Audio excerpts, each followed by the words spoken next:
This story was shaped through many quiet hours of careful research and focused attention. Every detail has been thoughtfully included to provide a calm listening experience while treating these events with the seriousness and respect they deserve.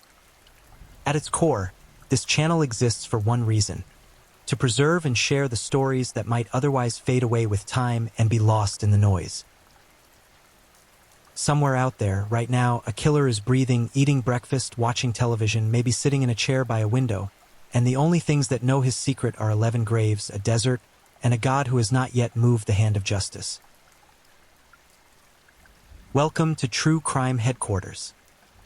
This evening, we uncover 3 disturbing cases where the truth lurked far beneath a harmless surface. Now, please take a moment to settle in. Breathe slowly. Let the outside world fade.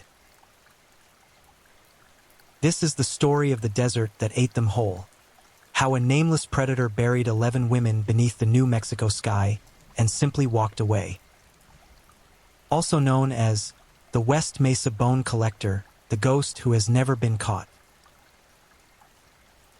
Now let's begin. In February of 2009, a woman took her dog for a walk through the pale, sandy sprawl of Albuquerque's West Mesa. A stretch of New Mexico earth so flat and featureless it looks like the world simply ran out of ideas. And that dog pulled toward a patch of disturbed ground and began to dig. The woman called to him, and when she stepped closer, she saw it. A human bone jutting from the dry crust of desert soil like a dark, terrible finger pointing straight up at the sky. She took a photograph, sent it to her sister, and within hours, the Albuquerque Police Department arrived on that 92-acre plot of undeveloped land and began pulling back the earth. What they found beneath it would hollow out the city of Albuquerque, shatter families who had spent years not knowing, and expose one of the most coldly calculated and baffling serial murder cases in American history. 11 women, 11 graves, an unborn child, buried in silence. Gone so long that the soil had swallowed every trace of who put them there. And to this day, more than 15 years later, the man who dug those graves still has not been named, charged, or imprisoned. He may be your neighbor. He may be a ghost. He may have been dead for years. Nobody knows. That is the horror of the West Mesa murders. Not just that it happened, but that it remains unsettled, unresolved, and maddeningly, devastatingly open. Stay with me, because what you are about to hear does not end with handcuffs, and that, more than anything else, is what makes this story cut so deep. Please, if you enjoy listening and would like to find this channel again, you're welcome to subscribe. There is a particular cruelty to a desert. It takes what is given to it and holds it without ceremony. It does not weep over what it swallows.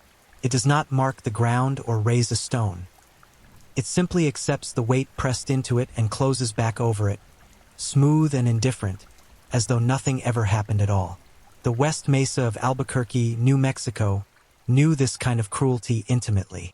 And for several years, spanning the early days of a new millennium, someone knew it too. Someone who understood that the desert did not ask questions, and that out where the city's edge dissolved into scrubland and dust, you could bury a secret so completely that it might never surface again. Almost. They were almost right. The story of the West Mesa murders begins outside Albuquerque on a high desert plateau that rises up above the Rio Grande. Sunbelt sprawl and subdivisions with names like Desert Springflower and Paradise Hills give way to dry sand, tumbleweeds, and trailer parks. It is the kind of landscape that appears empty but is not really. It is full of the invisible weight of what has been left behind. The West Mesa is bounded by the hum of a municipal shooting range, the grim architecture of a county detention center, a speedway that fills certain evenings with the low mechanical thunder of engines, and beyond all of it, open stretches of nothing. For years, an undeveloped housing plot sat dormant near 118th Street Southwest. 92 acres of flat, pale ground awaiting the construction that would eventually turn it into a neighborhood with sidewalks and mailboxes and all the small, comfortable markers of ordinary life. The construction never fully arrived in time. And because it did not, the desert kept its secret just long enough. Between 2003 and 2005, women were vanishing from Albuquerque. Between 2003 and 2006, at least 19 girls and women disappeared on the streets of that city. Most of them were Latina women in their 20s, and for years no one knew what had happened to them. This is the part of the story that cuts as deeply as any act of violence, because disappearing and being ignored are two very different things, and these women experienced both. They were reported missing, one by one, in separate incidents by people who loved them. Mothers picked up telephones and dialed numbers that did not answer. Siblings drove the strips of East Central Avenue looking at faces in doorways. Friends asked questions of people who shrugged and turned away. The reports were filed. The paperwork was created. And then, largely, the machinery of attention moved on, because these women existed in a part of Albuquerque that the city had long since made its peace with neglecting. 10 of the 11 victims had ties to street-level survival economies, a fact that police pointed out early and often. That detail was never the full truth of who these women were, but it became the lens through which the city viewed their absences, and that lens was so distorted by prejudice and indifference that it functionally made them invisible. Nobody but their families even noticed the women were missing until a mass grave of 11 bodies rocked Albuquerque in 2009. Think about that. Think about what it means to vanish and for the world to keep moving. To be a daughter, a sister, a cousin, a friend. A living person with a laugh and a way of walking and favorite foods and private fears. And to simply cease to exist in the public record while the city continues humming around your absence. Not all of the victims fit even the narrow and inadequate characterization authorities applied to the group. When Michelle Valdez walked into a room, it lit up, her father Dan recalled. Veronica Romero was described by those who loved her as funny, warm, and sharp-minded. Victoria Chavez had a deep love for being outdoors, for the wide sky and the smell of open earth. These were not abstractions. These were living, breathing human beings with irreplaceable inner worlds, and what happened to them deserves to be spoken clearly, fully, and without euphemism.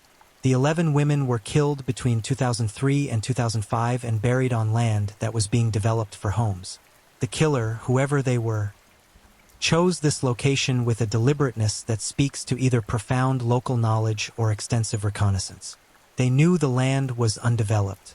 They knew access was available. They knew that the desert soil, dry and dense and vast, would absorb the evidence of what they had done.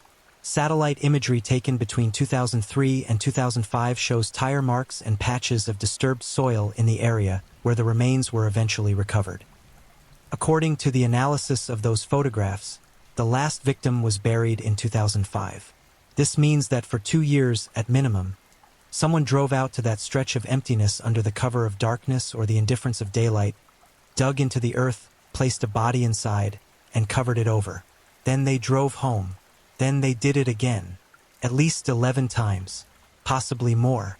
The 11 women discovered in those graves were identified after months of painstaking forensic work. Their names were Monica Candelaria, 21 years old, Evelyn Salazar, 27, Selenia Edwards, 15, Julie Nieto, 23, Doreen Marquez, 27, Michelle Valdez, 22, Jamie Barella, 15, Cinnamon Elks, 32, Virginia Cloven, 24, Veronica Romero, 28, and Victoria Chavez, 26. A fetus was also recovered alongside them. Michelle Valdez had been 4 months pregnant at the time of her death. An unborn life, taken alongside its mother, buried in the same shallow anonymity.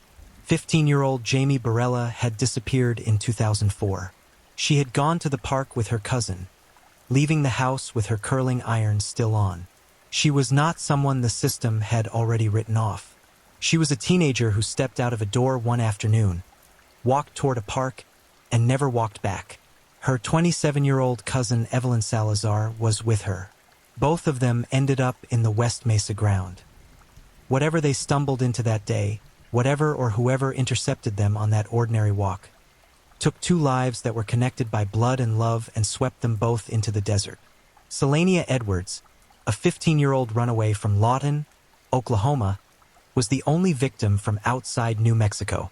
She was far from home, drifting through a city that did not know her name until her bones were pulled from the earth. She had been reported missing in August 2003, and she lay in the ground for 6 years before the world found her again. 15 years old, a runaway, a child, buried in a desert in a state that was not her own. The cruelty does not lie only in the murders themselves. It lies in the architecture of invisibility that allowed them to accumulate. These women were not taken from safe neighborhoods with active community watches and attentive neighbors who noticed every unfamiliar vehicle. They were taken from a strip of Albuquerque's East Central Avenue, a road that had earned a nickname so bleak it functions almost as an epitaph, the war zone. This was the stretch of road where the women worked, where they were seen by passing cars and propositioned by strangers, and where life maintained a fragile, precarious rhythm from one day to the next. It was not the kind of street where disappearances triggered rapid, large-scale investigations. It was the kind of street where people disappeared and the official machinery of response moved at a different pace. Slower, more doubtful, more willing to assign blame to the missing rather than the guilty. The area where these women worked was described by people who knew it as a world unto itself, where every face was known and every transaction was visible, where the people circling through it at all hours were locked into a closed economy of exchange and survival. That intimacy was precisely what made a predator possible. In a world where everyone is known and everything is transactional, a man who presents himself as just another face, friendly, familiar, offering money for company, becomes nearly invisible. He blends, he waits, he chooses. And somewhere among the hundreds of faces that passed through that strip of road every single night, a killer moved among them undetected, selecting, taking, vanishing back into the ordinary texture of daily life with a precision that, even now, refuses to reveal itself. Due to the condition of the remains, the cause of death was difficult for the Office of Medical Investigators to determine with certainty. The desert had done its work well.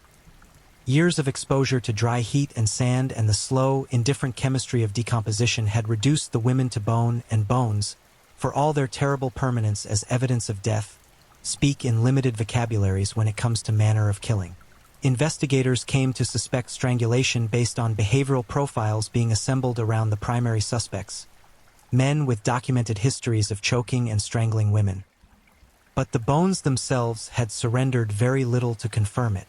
Strangulation, that most intimate of violent acts, requiring proximity, requiring hands, requiring the deliberate, sustained application of force while looking at another human being. If the working theory is correct, this was not distance killing. This was not anonymous. This was close, personal, chosen.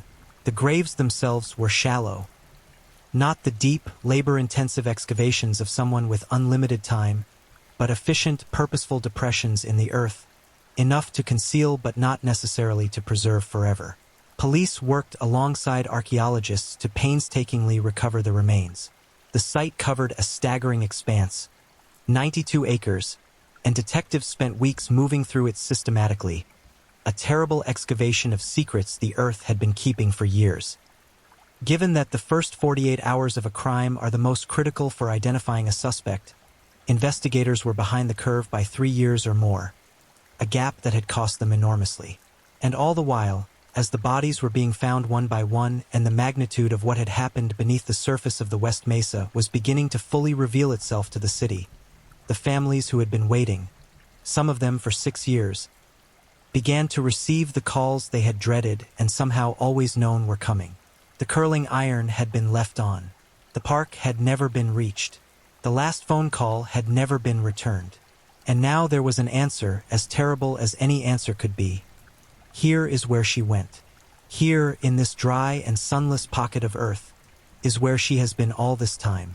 The city of Albuquerque, confronted with this excavation of its own failure, reacted with something approaching collective trauma. It was the most horrific murder case the city had ever seen. While serial killers are not uncommon in the western United States, Albuquerque's largest city had never been forced to reckon with one in this way before. Police made promises. Task forces were assembled. Resources were directed. But the gap between the murders and their discovery, that monstrous 3 to 6 year window, had allowed the evidence to degrade, the witnesses to scatter, and the killer to settle into whatever version of normal life he had constructed for himself after the last body went into the ground. The clock had been running for years before anyone knew to start it. To understand how a person kills 11 times and disappears into the fabric of ordinary existence, you have to understand the geography of predation. Not just the physical landscape of a city or a desert, but the invisible topography of who is watched, who is protected, and who is allowed to vanish without the world noticing.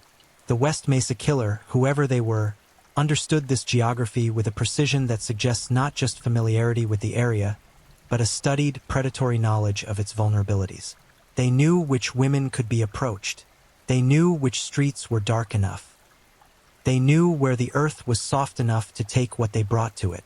And they knew, perhaps most disturbingly of all, that the world was unlikely to come looking.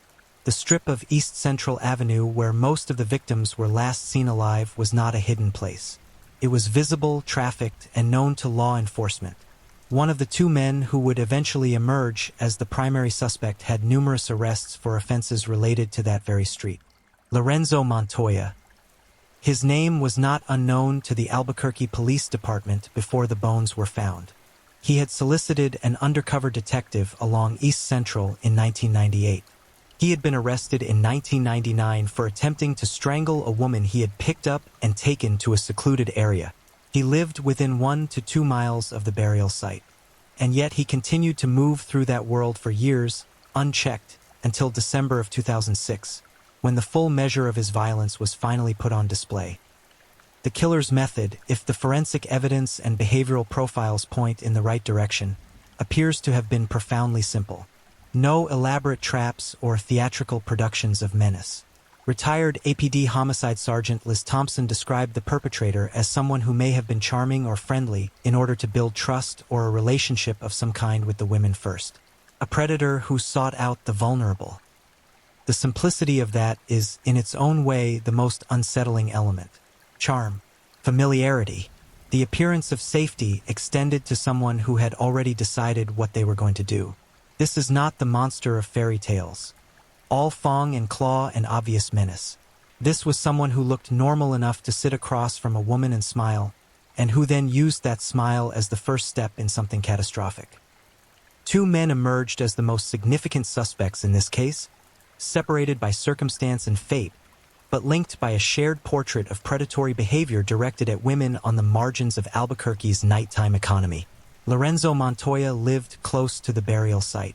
He had a documented history of violence against sex workers, and in December of 2006, the true measure of his capacity for murder was finally put on full, terrible display. He strangled and killed 19-year-old Sharika Hill, a young woman he had met online and lured to his residence.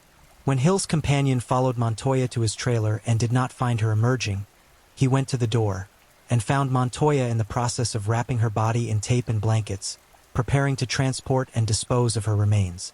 The preparation was immediate, methodical, and practiced.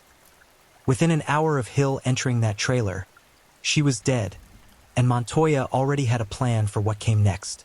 He had tape. He had blankets. He had a destination in mind. This was not panicked improvisation. This was the behavior of someone for whom the process of concealment had been thought through in advance, possibly more than once. Albuquerque police were explicit about their suspicion at the time. The manner in which Montoya moved to dispose of Hill's body spoke of prior experience. It did not have the chaotic, desperate quality of a first offense. It had the grim efficiency of repetition. And when investigators pulled back and examined the timeline of disappearances against the timeline of Montoya's known life, his arrests, his residence, his known movements, something profoundly significant emerged. After Montoya was killed by Hill's companion that same night, the pattern of disappearances in the West Mesa corridor stopped. Not slowed, stopped entirely. Whether that cessation represents the removal of the primary killer or a devastating coincidence remains, to this day, officially unanswered. A video was found in connection with Montoya that police believed showed him in footage with an unidentified and possibly unconscious woman, transitioning to what appeared to be him preparing a body for disposal. with audio consistent with duct tape being torn from a roll and a garbage bag being opened. Screenshots from the footage were released publicly in the hope that someone could identify the woman. The existence of that recording suggests a man who not only killed, but documented, who kept evidence of what he had done in a form that could be retrieved and revisited. Investigators pored through years of his financial records trying to find correlated purchases, duct tape, blankets, or other materials that could be tracked to transactions made before his 2006 murder. They found nothing definitive. Montoya was shot dead before a full investigative net could close around him. He never sat in a room and answered for what the desert held. As former Chief Geyer stated plainly, "We lost Montoya, who he believed was probably the strongest suspect." The second man whose name became synonymous with this investigation is Joseph Blee, known in Albuquerque's criminal record by a moniker that communicates the specific texture of his predation. In the 1980s, Blee had broken into the homes of girls between the ages of 13 and 15 who lived near McKinley Middle School and attacked them. He was known as the mid-school rapist. He had been targeting the vulnerable since long before the West Mesa graves were dug. He was a figure of consistent, escalating predatory violence against women and girls stretching across decades, and when the bones surfaced in 2009, his name came to law enforcement's attention within a week. When police sought Blee for questioning, they found in his vehicle both electrical tape and rope, the basic materials of restraint, found in the car of a man with a multi-decade history of violent predation against women, who was already being looked at in connection with 11 murders. His wife came forward with additional information that she believed implicated him. She told investigators about a large collection of jewelry found in their home that belonged to neither her nor their daughter. And then there was the discovery in the backyard shed, a hidden stash of women's underwear. Small, intimate articles belonging to women whose names and faces were unknown to the household. Objects kept, objects hidden. Objects that, in the psychological vocabulary of violent predators, function as trophies, physical anchors for memories that are returned to, revisited, and hoarded. Blee allegedly told a fellow inmate that he had hired the West Mesa victims, referring to the murdered women with a single contemptuous slur. The dehumanization embedded in that alleged statement, the casual, dismissive reduction of murdered women to the lowest possible designation, radiates with the specific coldness of someone who has not only committed acts of violence but has built an internal moral structure that places his victims beneath the threshold of consequence. If that alleged statement reflects anything true about Blee's psychology, it reveals a man who did not simply kill but who justified it to himself through contempt. A plant tag recovered near one of the burial sites was traced to a nursery that Blee had frequented. Investigators worked through thousands of purchase receipts from nurseries across the region, trying to link that tag to a specific transaction, a specific date, a specific presence at the location. They could not complete the chain, and this infuriating pattern of near connection, of evidence that pointed but never arrived, defined the entire investigation into Joseph Blee, just as it defined the investigation into Lorenzo Montoya, just as it defined the West Mesa case from the very beginning.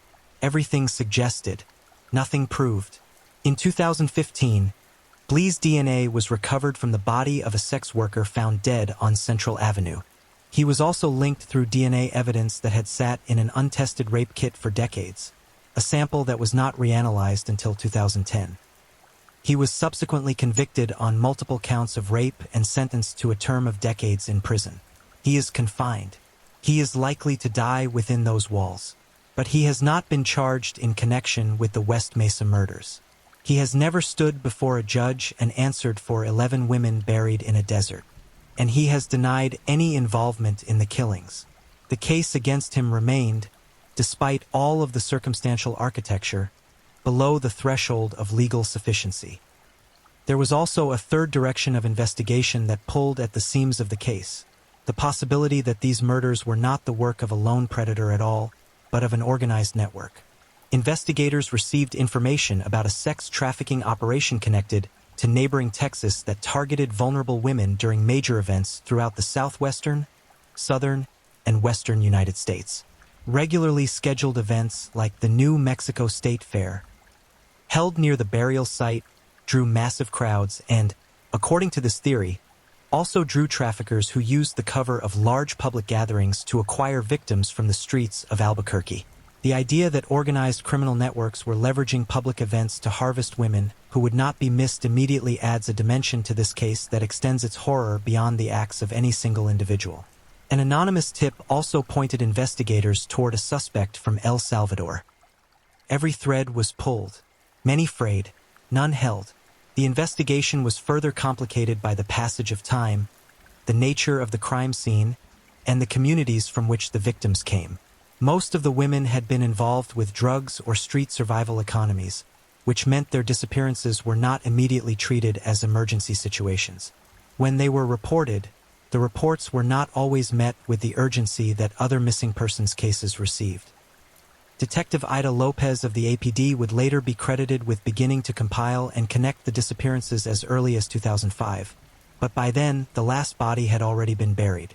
The work of connection that should have activated years of urgent investigation was happening as the killing ended, not as it was beginning. The case forced Albuquerque into an uncomfortable confrontation with itself. Dirk Gibson, a professor at the University of New Mexico who studied the case extensively, stated bluntly that some Albuquerqueans did not relate to the victims because of who they were perceived to be. Police budgets were stretched thin. There were too many crimes and too few resources. Investigating a series of killings where the victims had been marginalized by the city before they were murdered created institutional friction that slowed everything down.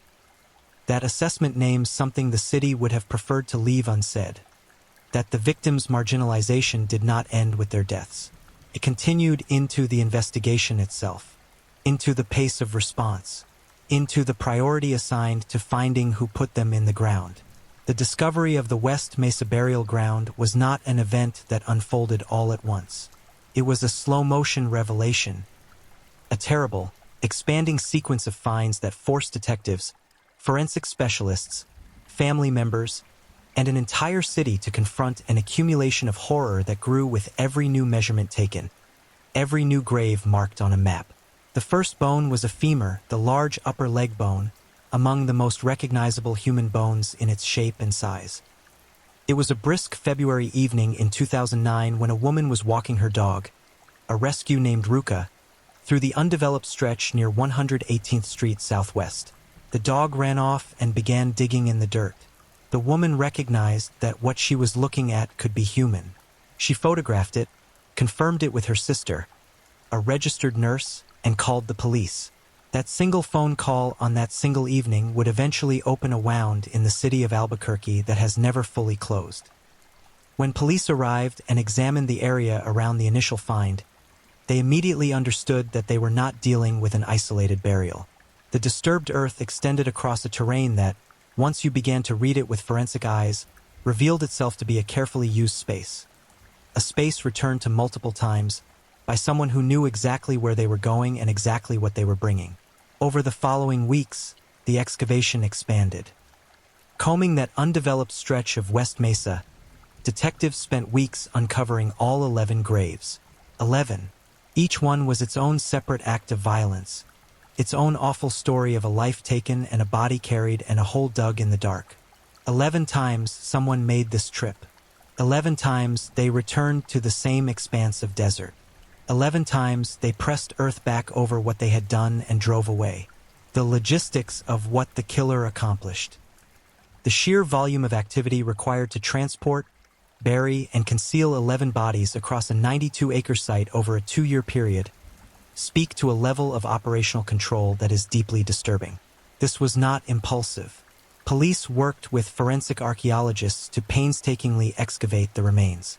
The use of specialists in careful, methodical extraction of material from earth indicates the delicacy required by the process. These were not bodies recovered easily. They had been buried deeply enough and had lain long enough that their removal required the kind of precision normally reserved for historical excavations. The dead were treated with the care that science demands. The living had not been treated with the care that humanity requires. The graves held the remains of 2 teenagers and 9 adults. One of the victims, 22-year-old Michelle Valdez, was 4 months pregnant when she died. The fetal remains were recovered alongside hers, a detail of such concentrated grief that it resists easy narration. A woman 4 months into a pregnancy, a life forming inside her, both extinguished, both pressed into the same shallow pocket of New Mexico soil. When the medical examiners processed those remains, they were handling not one death but two, a fact that the investigators who worked this case carried with them, and that never became easier to absorb regardless of how many years passed. The physical state of the remains complicated the investigation at every turn. It took nearly a year for medical examiners to identify the decomposing victims.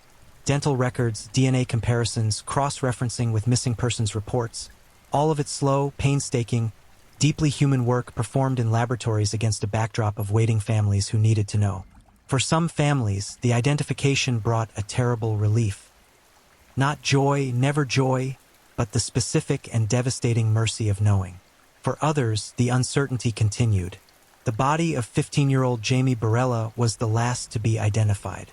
Her mother had told reporters about the curling iron, left on when Jamie walked out the door, that detail preserved in memory the way small, ordinary things are preserved when they become the last image you carry of someone. Her cousin Evelyn Salazar had been identified 2 months prior. 2 family members. The same ground. The absence of obvious cause of death evidence in the skeletal remains did not prevent investigators from forming a working theory.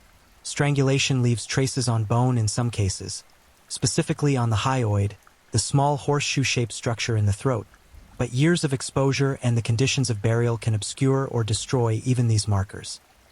Investigators continued to operate on the theory of strangulation, based on the behavioral profile being assembled around the primary suspects and the manner in which Montoya had killed Sharika Hill.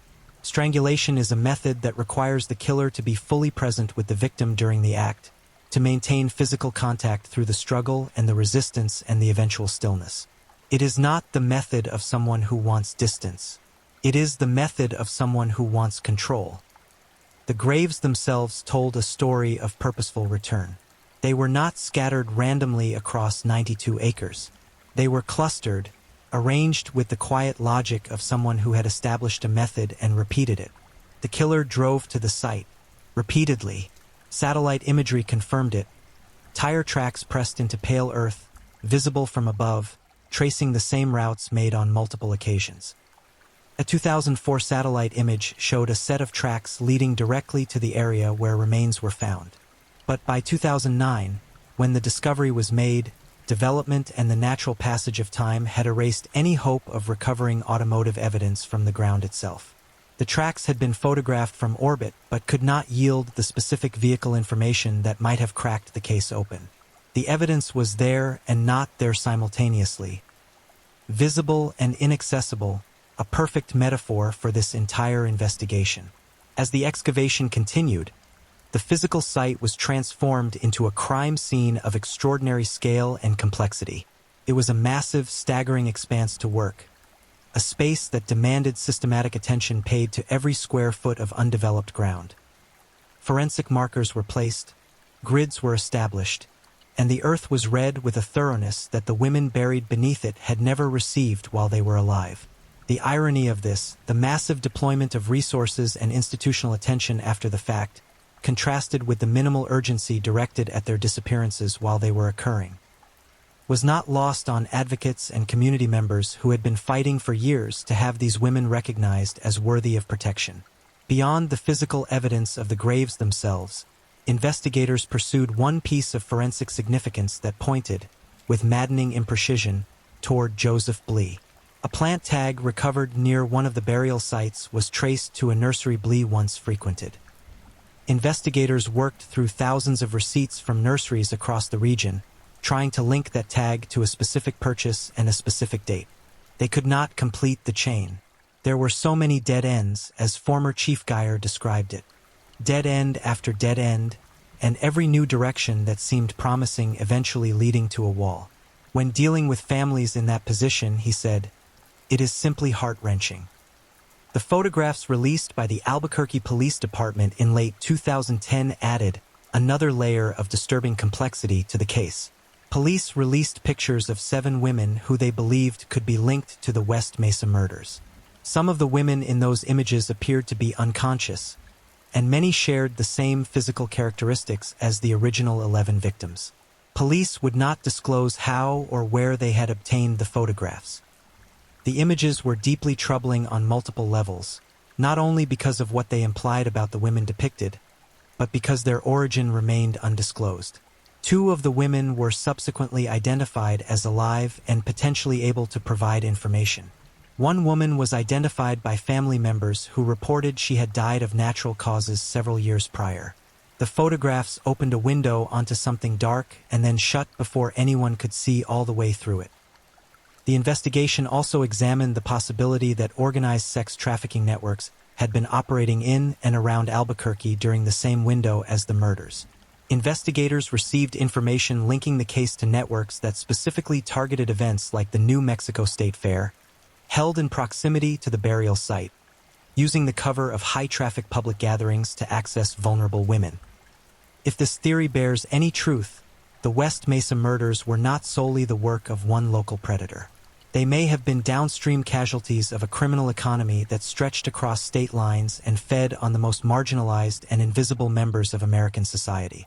The investigation consumed years and significant personnel resources. By 2016, only one detective remained assigned full-time to the case.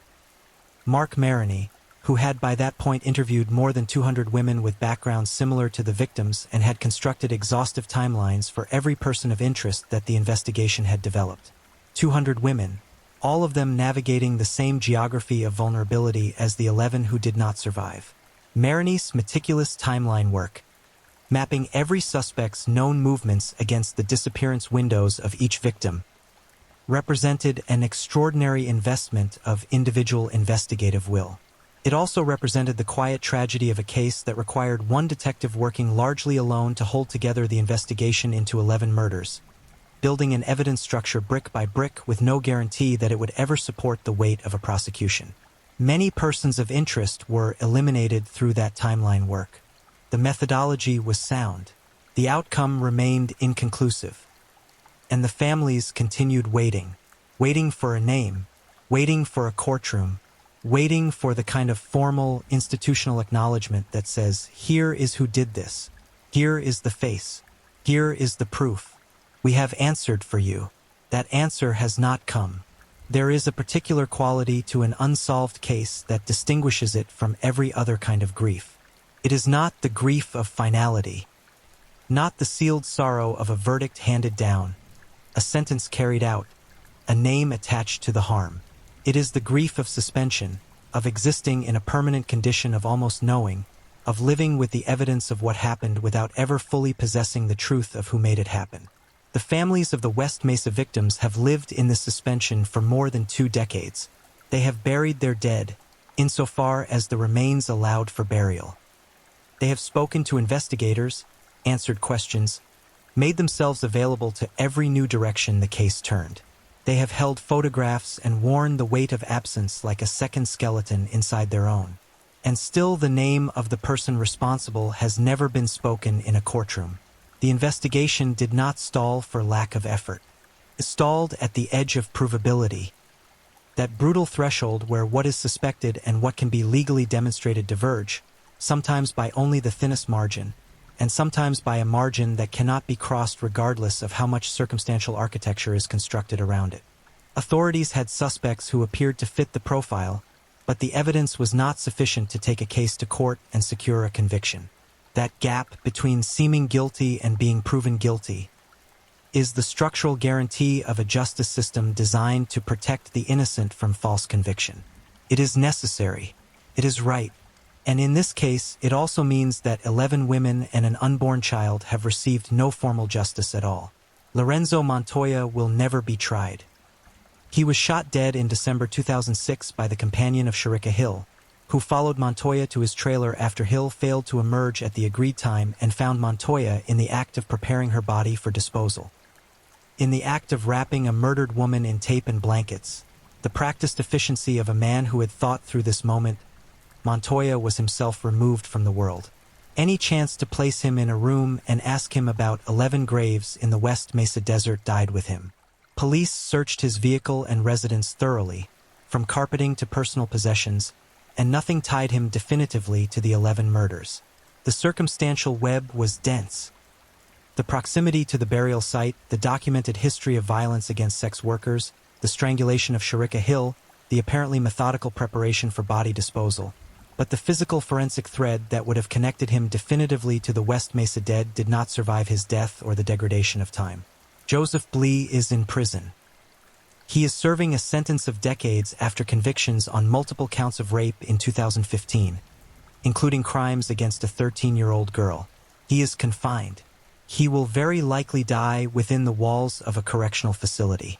But he has not been charged with the West Mesa murders. The evidence against him, the plant tag, the jewelry collection belonging to unknown women, the hidden underwear, the alleged cellmate statement, the DNA evidence on a murdered sex worker's clothing, the rope and electrical tape in his car, his wife's belief in his guilt, constitutes a portrait of a man who fits the behavioral and geographic profile of the killer. It does not, under the rules of legal proof, constitute sufficient grounds for a murder charge. He denies any involvement in the killings. Despite the lack of sufficient evidence against either man, former Chief Geyer stated before his retirement that Blee and Montoya remained the two strongest candidates the investigation had produced. But he also conceded that sometimes cases produce a surprise, and there may be someone who was never even looked at. That final admission contains its own darkness. 16 years of investigation, hundreds of interviews, thousands of nursery receipts, satellite imagery analyzed, DNA compared, timelines constructed and torn apart and rebuilt. And the honest answer from the man who led the investigation is that the killer might be someone who never appeared on any list, who never attracted a single officer's attention, who moved through the entire catastrophe of the West Mesa murders without ever generating enough friction against the investigative machinery to be noticed. 8 women who were also part of Detective Ida Lopez's original missing persons compilation. Women who shared the same profile, the same neighborhood, and the same window of disappearance as the 11 who were found, have never been located. Their names are Martha Luchaire, 32 years old, Anna Vigil, 20, Felipa Gonzalez, 23, Nina Herron, 21, Jillian Ortiz Henderson, 19, Chantel Waits, 29, Leah Peebles, 23, and Vanessa Reed, 24. 8 names. 8 women who entered the same invisible geography as the 11 and did not emerge from it. Authorities suspect that the killer may have additional burial sites where the other missing women might be. The Albuquerque Police Department still maintains a dedicated case room and continues to track down any leads, especially those related to disturbed ground in the surrounding desert. 8 families are in their own additional suspension. 8 sets of remains that may be somewhere beneath the New Mexico earth, or in another stretch of desert entirely, or buried under the concrete of a construction project, or reduced so completely by time and exposure that they may never surface at all. In June of 2020, the city of Albuquerque opened a memorial park at the burial site. Green grass and placed stones now occupy a space that was once silent with the weight of hidden graves. It is a gesture of acknowledgement. The city saying, in the language of public space and quiet landscaping, that what happened here happened, that the women buried here were real, that the ground is now marked by memory rather than concealment. It is the right gesture. It is also insufficient in the way that all gestures are insufficient when placed against the scale of what was done and the fact that no one has been held responsible for doing it. The $100,000 reward offered in 2010 for information leading to arrest and conviction has remained unclaimed. No one has been named as an official suspect in the murders. The money sits there, a number attached to a silence. Someone somewhere may know something. In a world where everyone knew everyone, where the strip of East Central Avenue functioned as a closed ecosystem of mutual visibility. It strains credulity to believe that no one witnessed anything that could break this case open. Someone may have seen a car leaving that strip with a particular woman who never came back. Someone may have been told something in a moment of confidence that they have never repeated to law enforcement. Someone may be living with knowledge they have never acted on, whether from fear or complicity, or the simple human tendency to let the uncomfortable recede rather than step toward it. Retired Sergeant Thompson, now heading the cold case unit, has pushed back firmly against myths that have grown up around the investigation. The myth that investigators know who did it but are not acting. The myth that there are only two suspects. The myth that investigators do not care about these women. The last myth is the one that lands with the most personal force for the people who worked this case for years, who carried the faces of the victims in their minds long after they left the office, who spent time with families that no investigative outcome could fully restore. Caring was never the problem. The problem was the merciless insufficiency of evidence and the distance that time had placed between the crimes and their discovery. The case also forced a reckoning with what criminologists have termed the less dead phenomenon, the concept used to describe victims whose deaths receive less institutional attention, less investigative urgency, and less public grief because of their social position. The parallel to other high-profile serial murder cases is explicit and painful. The West Mesa victims were not featured on missing persons posters that circulated through middle-class neighborhoods. They were women the city had already, before any of this happened, decided not to fully see. The killer may have known this, may have selected for it, may have understood that women of East Central Avenue existed in a zone of diminished institutional protection and exploited that zone with cold, terrible precision. Mayor Tim Keller said, at one of the anniversary press conferences, that the only way this case is going to get solved is with community help. New information is what will lead to resolution. After more than 15 years of investigation, that is the honest assessment of where things stand, not in the hands of laboratory analysts or timeline architects, but in the hands of whoever in the city of Albuquerque or the cities and states beyond it is sitting with a piece of knowledge they have not yet shared. Somewhere in the record of this case, there is a name. It exists. It was attached to a living person who drove on roads and bought food and slept in a bed and looked at their own reflection in the mirror. That person either carried the weight of what they had done in the West Mesa ground with them every day, a weight that should have been crushing, that should have broken through the surface of ordinary life in some visible way, or they set it down with an ease that is perhaps the most frightening thing about them. To kill 11 times, bury the evidence in a desert, and return to ordinary life without collapsing under the pressure of that secret, that requires a psychological architecture that barely resembles anything most of us would recognize as human. The West Mesa Bone Collector, that name given to a faceless, nameless, possibly living killer, has not been caught, has not been named, has not stood before a judge and answered for Monica Candelaria, for Victoria Chavez, for Selenia Edwards, for Julie Nieto, for Doreen Marquez, for Michelle Valdez and her unborn child, for Jamie Barella, for Evelyn Salazar, for Cinnamon Elks, for Virginia Cloven, for Veronica Romero. 11 names, 11 lives, 1 unborn child, 8 more women still missing, and somewhere, a silence that has lasted more than 20 years. The desert took what was given to it. The desert does not speak. But the families... If you're new here, welcome to the channel, where we dive into true crime stories with calmness and respect. A special shout out to my amazing subscribers who've been with me from the start. Thank you for your incredible support. If you're still with me, drop a comment. Let me know where you're tuning in from and what time it is in your part of the world. Or just say hello so I know you're still here. And if you haven't already, make sure to like this video and hit subscribe so you won't miss any of our upcoming true crime stories perfect for winding down. Now, let's move on to our second story. Story 2. The Motel Room Monster. How a ghost strangled 4 women across 2 states and vanished for 47 years. AKA, the Oxnard Undertaker, the man who used intimacy as a murder weapon. He sat across from them, smiled, paid, and then used their own clothing to end their lives. And for 47 years, not a single soul knew his name. Picture this. A cheap California motel room in 1977. The air smells of cigarette smoke and stale cologne. Outside, the sound of a distant highway hums like a machine that never sleeps. A young woman, barely 18 years old, lies on that bed in a stillness that no living person should ever know. Her name is Kimberly. She trusted someone tonight. She had no reason not to. He seemed like a regular man. He paid. He talked. He closed the door. And then, in the suffocating silence of that room, he became something that law enforcement would spend nearly 5 decades trying to identify. He did not use a weapon they could trace. He did not leave a clear fingerprint on a door handle. He used something almost too cruel to say aloud, something taken directly from her own body, and when he walked out of that room, he stepped back into the Southern California night as though absolutely nothing had happened.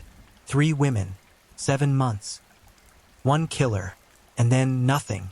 No arrest, no name, no justice, just silence so thick and deep that it swallowed an entire generation of detectives whole. This is the story of the Ventura Strangler, also known as the Oxnard Undertaker, a predator who hid in plain sight, carried his killing methods across state lines, and sat as a free man for 47 years while 3 families waited in a grief that had no ending, until, finally, science caught up with evil. To truly understand what unfolded along the sun-bleached coastal corridors of Ventura County, California, in 1977, you have to feel the weight of that particular year. America was still healing, or pretending to heal, from the open wounds of Vietnam. Richard Nixon's disgrace still echoed across the political landscape. Disco pulsed through nightclub speakers. On the surface, Southern California projected sun, freedom, and possibility. But beneath that postcard veneer, something dark had begun to move through the motels and back roads of Oxnard and Port Hueneme, 2 working-class cities pressed against the Pacific coast, 60 miles northwest of Los Angeles. 3 deaths, 7 months, 1 county, and a method so precise, so deliberate, and so chillingly repeated that investigators could not shake the bone-deep certainty that a single, calculating mind was behind every one of them. The area itself was not glamorous. Oxnard was a port city, agricultural, industrial, and transient. People came and went. Long-haul trucks rumbled through its veins. Motels lined its commercial strips like teeth in a jaw that never quite closed.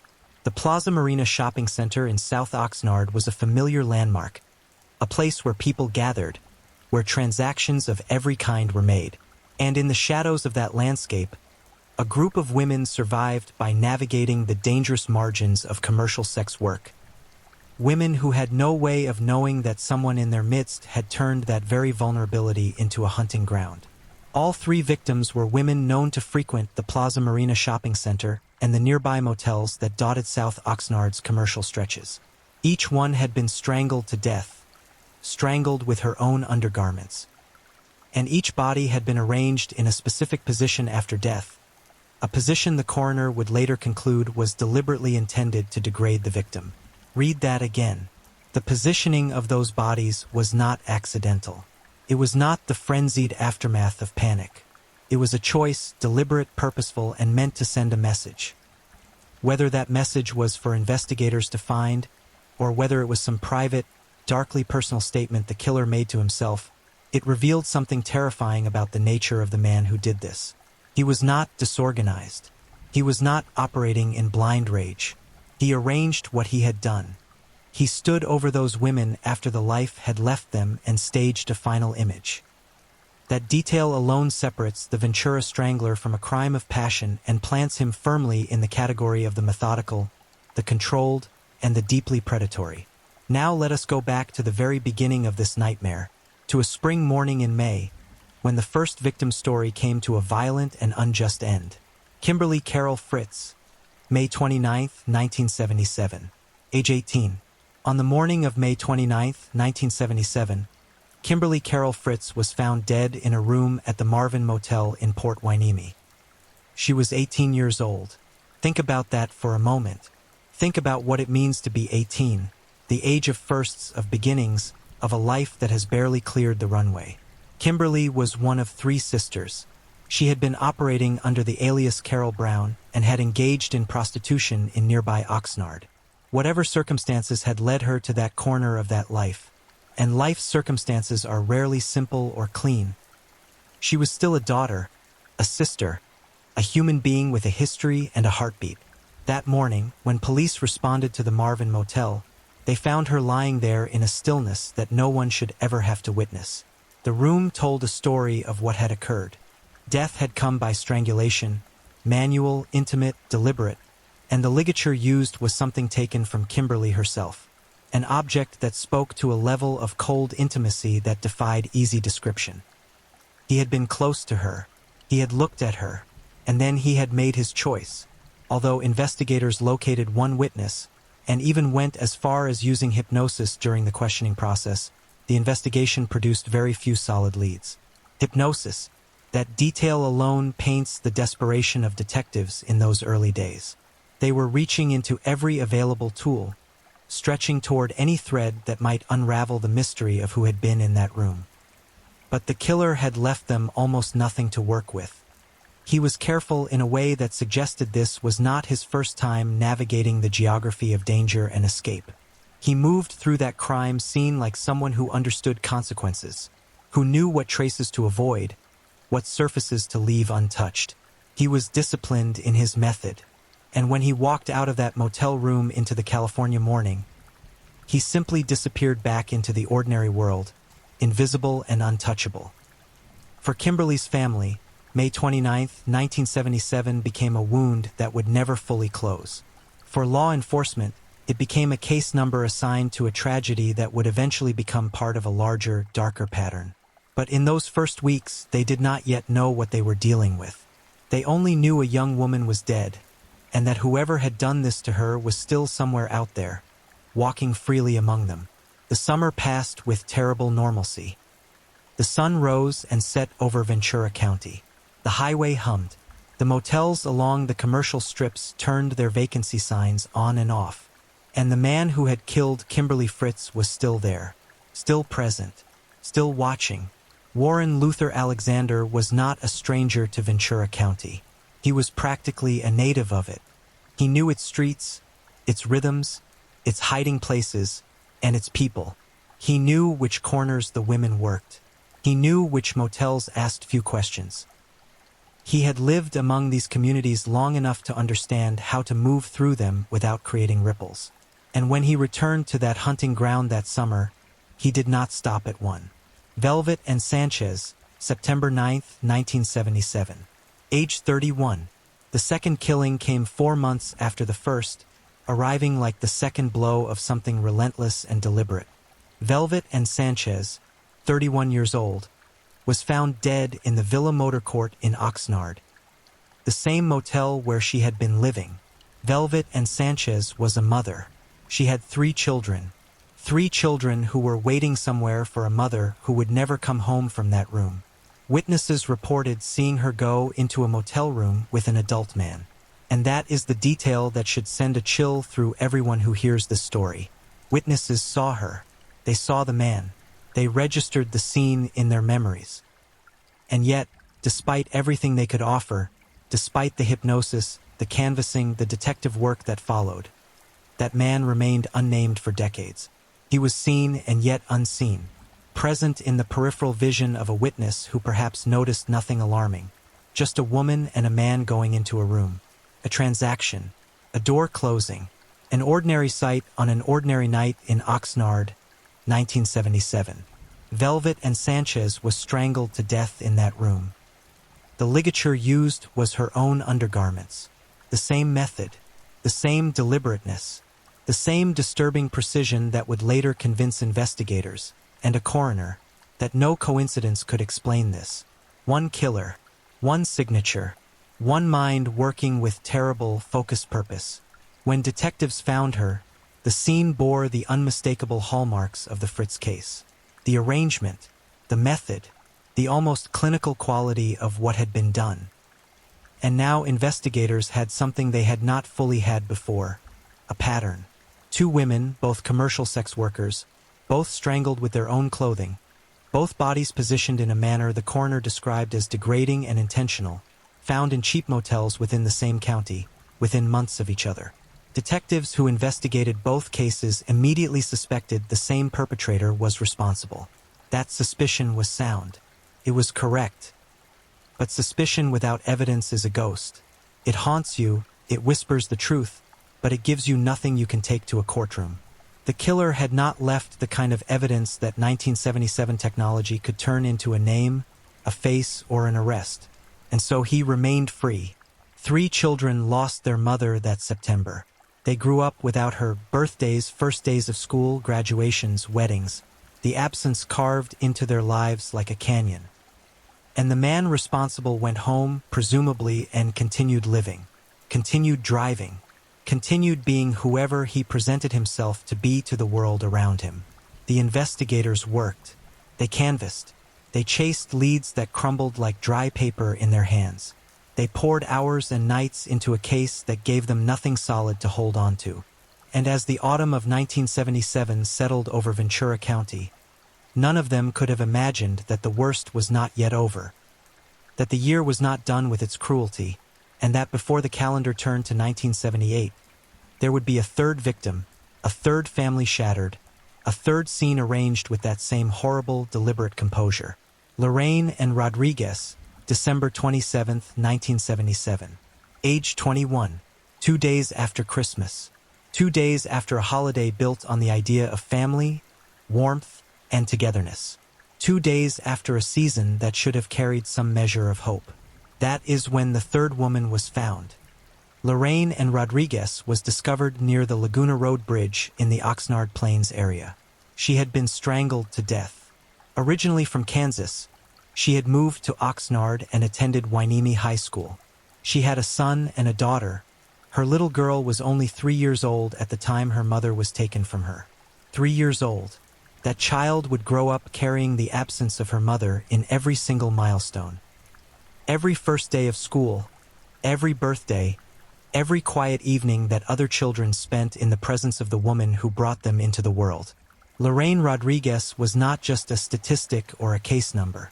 She was a woman from Kansas who had built a life in California, who had gone to high school in the very county where she was killed, who had 2 small children who needed her. She was 21 years old, barely past the threshold of adulthood, and she was dead on a bridge approach in the bleak days following Christmas. Her body, too, had been strangled with her own clothing. The positioning, again arranged with that disturbing deliberateness the coroner had noted before. The conclusions, when cross-referenced with the previous 2 victims, produced a picture of singular, undeniable authorship. This was the same killer, 3 times in 7 months. 3 women who had frequented the same commercial areas, the same motels, the same stretch of Ventura County Road. And all 3 killed in the same catastrophic fashion, their bodies arranged like dark punctuation marks at the end of sentences the killer was writing. Messages to anyone who might be paying close enough attention. The coroner stated plainly that it was unlikely more than one killer would commit crimes with such similar and specific details. The investigative community agreed. But there was another pressure bearing down on this case from the outside. A pressure that would, in some ways, obscure the truth for years to come. Because at that same moment, not far away, another killer was making headlines. A killer whose name would become one of the most notorious in American true crime history.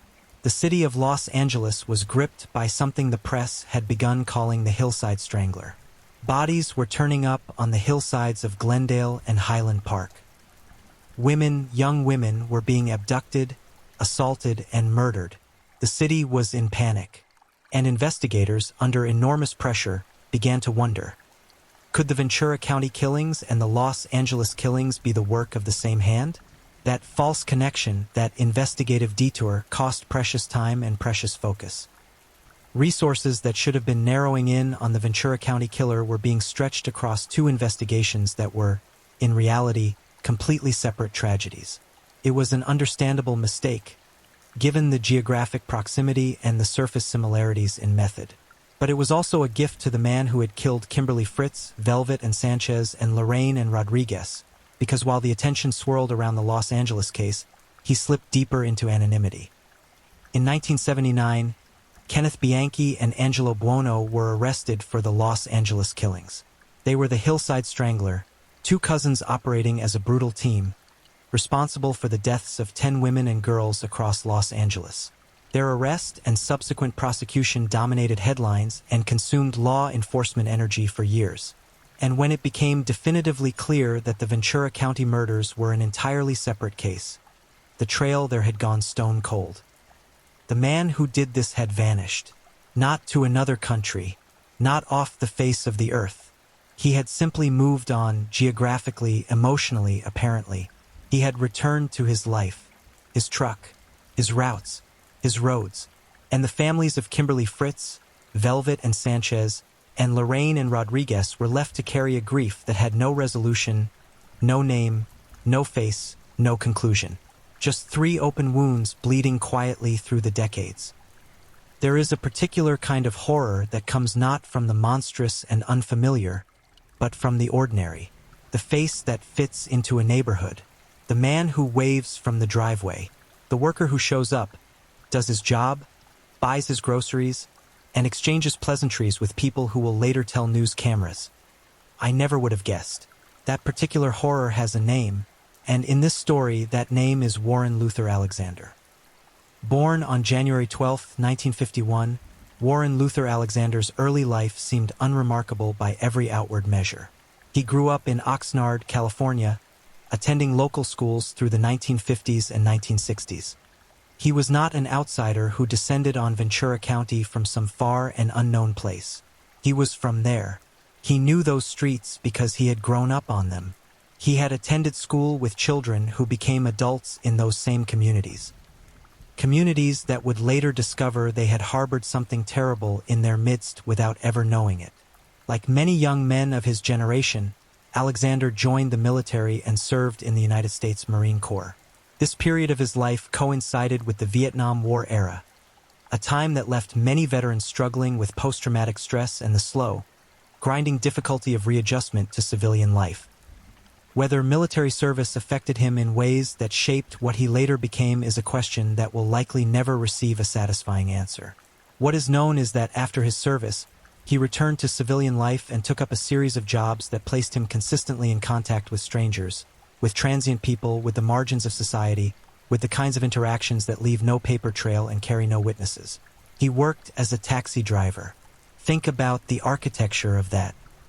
A taxi driver is someone who picks people up, someone who is trusted with a passenger's safety, someone who operates in the intimate space of a vehicle, in proximity to strangers, often at night, often in parts of a city that daylight rarely dignifies. It is not a difficult leap to understand how a man with predatory impulses might find that occupation not simply tolerable, but useful. Then came the trucks. Alexander worked as a long-haul truck driver through the 1970s into the early 1990s, a career that brought him into contact with highways, rest stops, truck stops, and transient communities across multiple states. Long-haul trucking is, in many ways, the perfect cover for a certain kind of killer. The road provides constant movement, constant alibi in a sense. You were somewhere else when that happened. You were passing through. You were miles away by morning. The highways of America in the 1970s and 1980s were vast, poorly monitored, and filled with vulnerable people who existed at the intersections of poverty, desperation, and danger. These were the killing grounds of an entire category of criminal that law enforcement would not fully come to terms with until the early 2000s, when the FBI formally acknowledged the devastating scope of what had come to be called highway serial killings. The FBI's Highway Serial Killings Initiative was born from a disturbing recognition that long-haul truckers, by virtue of their movement, their anonymity, and their consistent access to vulnerable populations at truck stops and rest areas across the country, represented a unique and devastating category of predator. These were killers who murdered across jurisdictions, who left bodies in counties they had never before visited and would never visit again, who exploited the very geography of America's highway system as both their hunting ground and their escape route. By the time the initiative formally cataloged its findings, there were more than 25 convicted serial killer truckers behind bars. Warren Luther Alexander would become the most recent addition to that list. But let us return to 1977 and to the specific question of how this man selected, approached, and killed his victims, because understanding the method reveals something deeply unsettling about who he was and what drove him. Alexander knew those areas. He had grown up in Oxnard. He knew where commercial sex workers operated. He understood the geography of that world, the specific motels, the specific corners, the specific rhythm of transactions that took place along those commercial strips. He was not a stranger who stumbled upon an opportunity. He was someone who moved through a familiar landscape with specific predatory intent. He would have made initial contact in the way that such transactions begin.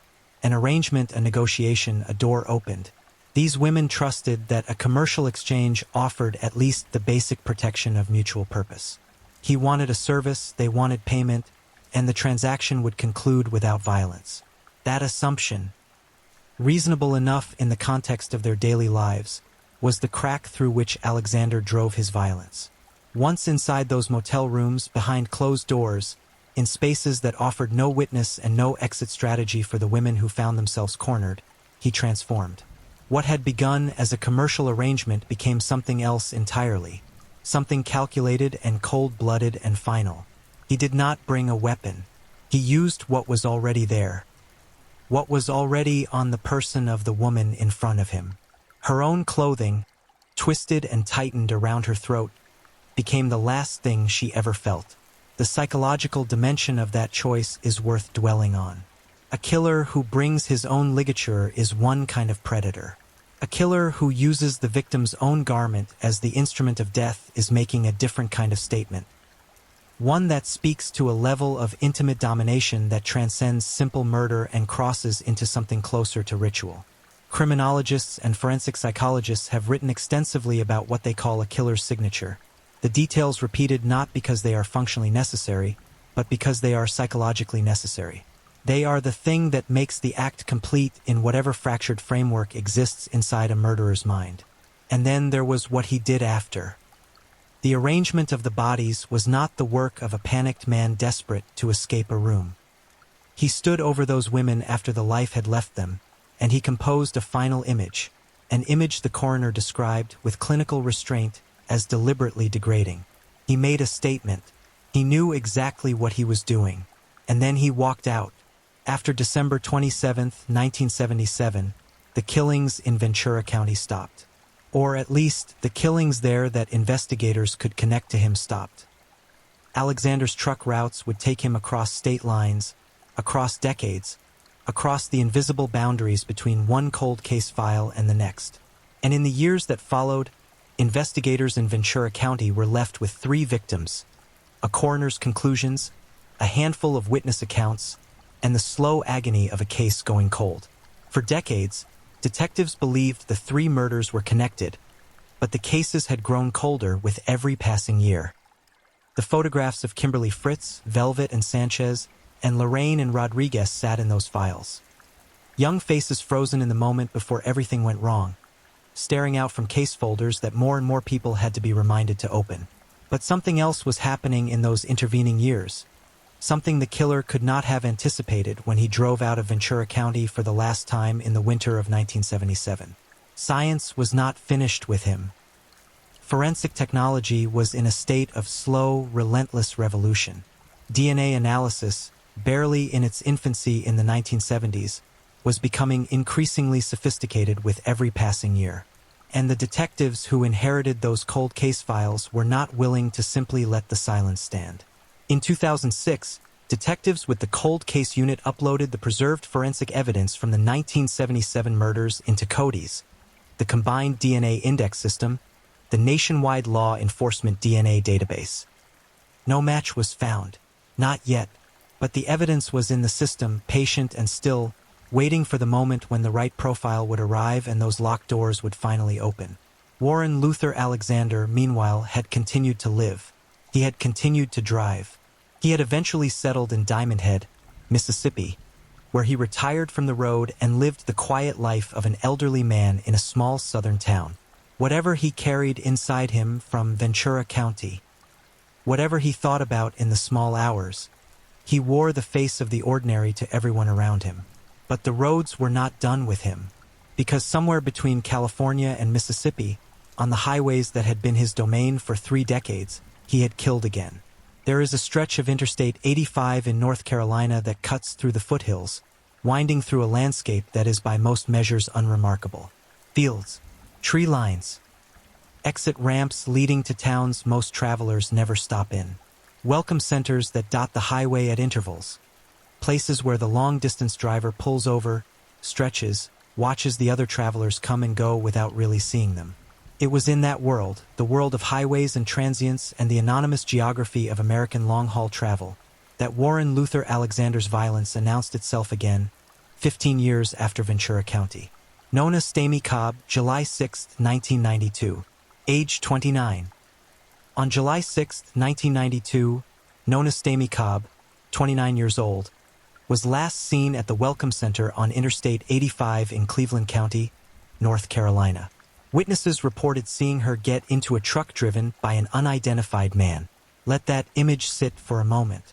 A woman at a Welcome Center on an interstate highway in July, in the heat of a North Carolina summer, getting into a truck.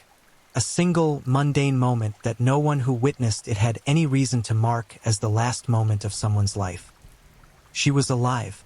The truck pulled away. And then the highway swallowed both of them, the way the highway always does, without ceremony, without witness, without leaving a trace. Nona Cobb was found dead the following day on an interstate northwest of Winston-Salem. Her autopsy confirmed what investigators feared. She had been strangled. Another woman. Another strangulation. Another body left in the geography of the road.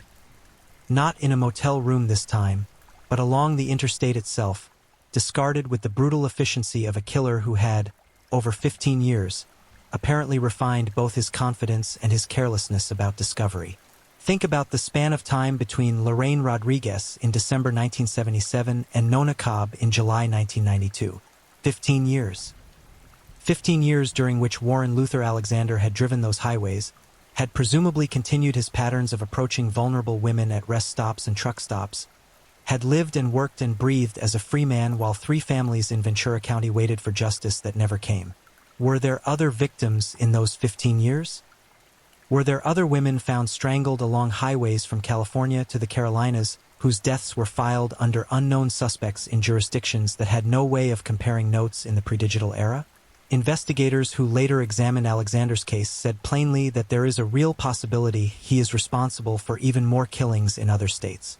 That is not a casual observation from a prosecutor reaching for headlines. It is a professional assessment based on the nature of what Alexander was, a long-haul trucker with a documented pattern of strangling women, operating across decades and state lines, exploiting the gaps between law enforcement jurisdictions that defined American highway crime in the pre-internet era. Authorities began reviewing unsolved cases along his known trucking routes, suspecting that additional victims may still be waiting to be connected to his name. Which means that somewhere out there, in files in other states, in cold case boxes in other counties, in the memories of other families who have waited even longer than the families of Kimberly Fritz, Velvet and Sanchez, and Lorraine and Rodriguez, there may be women whose deaths belong to this same man. Women who died on roadsides and in rest stops and in the anonymous spaces that line the great arteries of American travel, killed by someone who used the road not just as a profession but as a corridor and a killing ground. The Nona Cobb case, however, is the one that finally broke the silence. Not immediately, but in time. In 2022, unbeknownst to authorities in California, Alexander was arrested in North Carolina after his DNA was identified as matching evidence connected to the killing of Nona Cobb. He was taken into custody. His genetic profile was entered into Cody's. And in doing so, law enforcement in North Carolina unknowingly dropped a stone into a pool whose ripples would travel all the way back to 1977 California. Consider the arithmetic of who he was by then. He had been 26 years old when he walked into those motel rooms in Ventura County. He was middle-aged when he killed Nona Cobb on that North Carolina interstate. He was 71 years old, a retired man living quietly in Diamond Head, Mississippi, when law enforcement finally came to his door.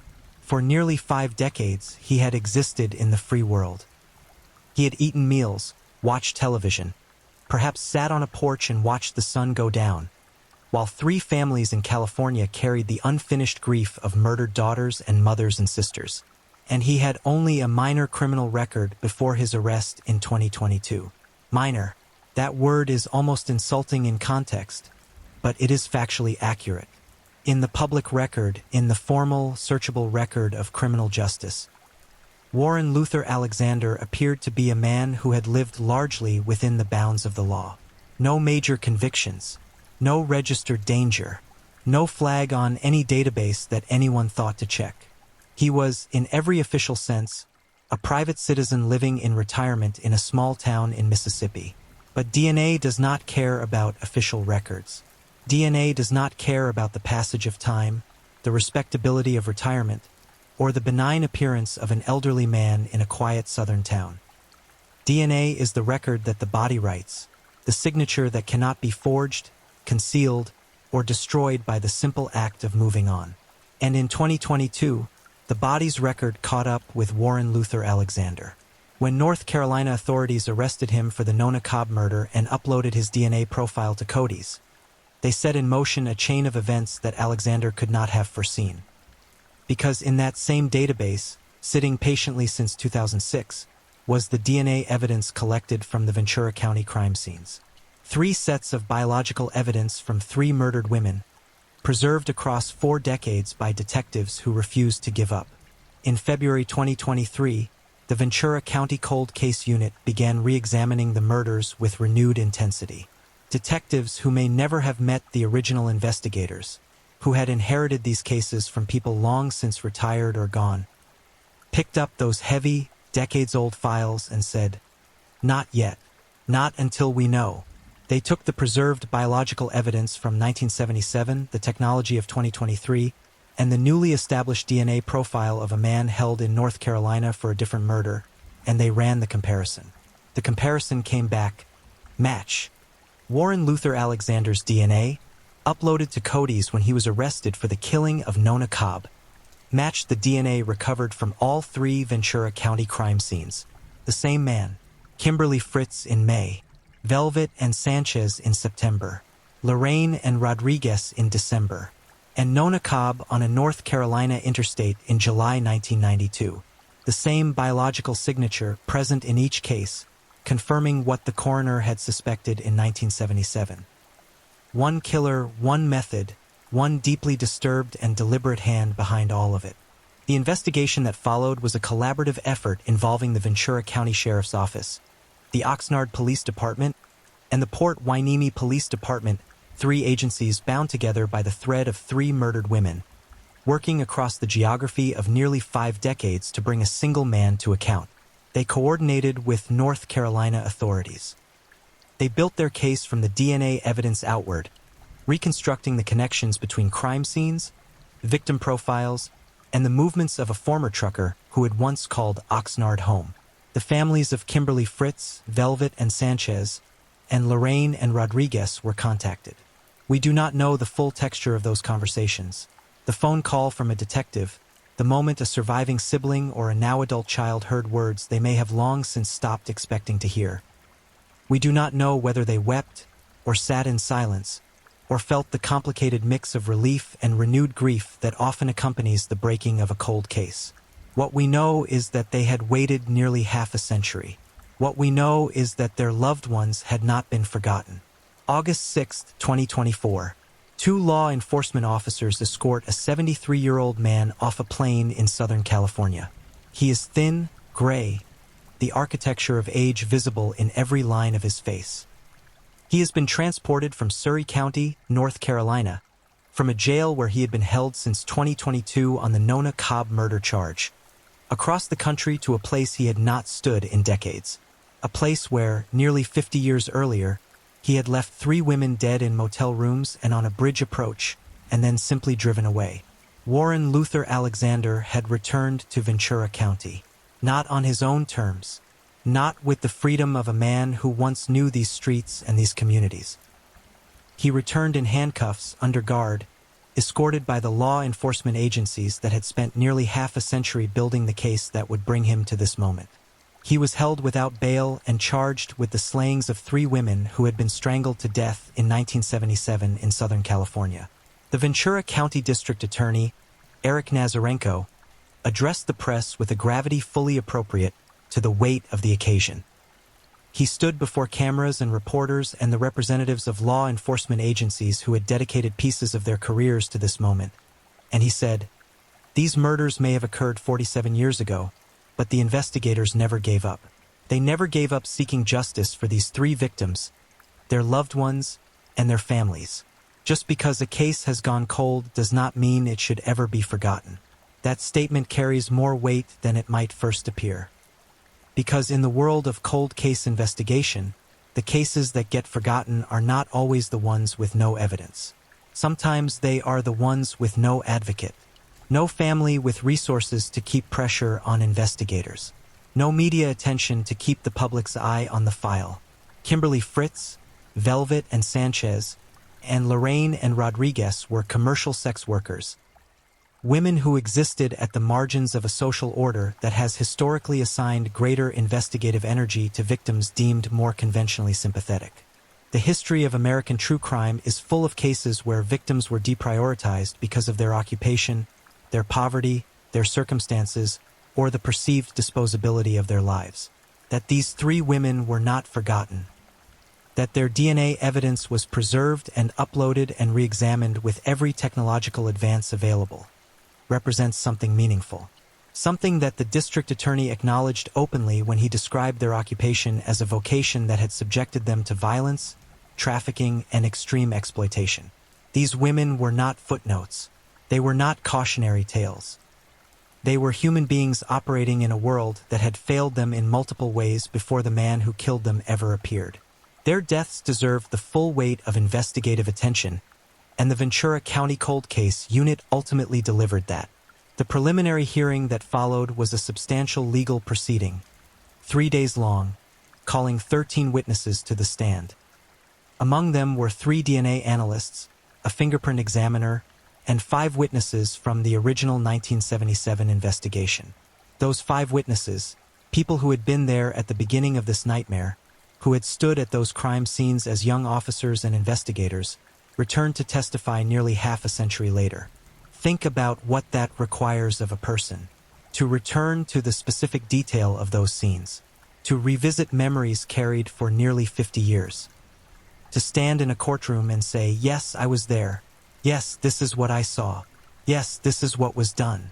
The DNA analysts provided the technical architecture of the case, the science that connected the biological evidence from the 1977 crime scenes to the man sitting in that courtroom.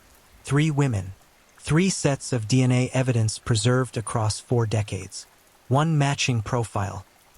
The precision of modern genomic analysis, applied to evidence collected under the standards of 1977 forensic science, represented a remarkable achievement, a testament to both the quality of the original evidence preservation and the revolutionary capability of contemporary DNA technology.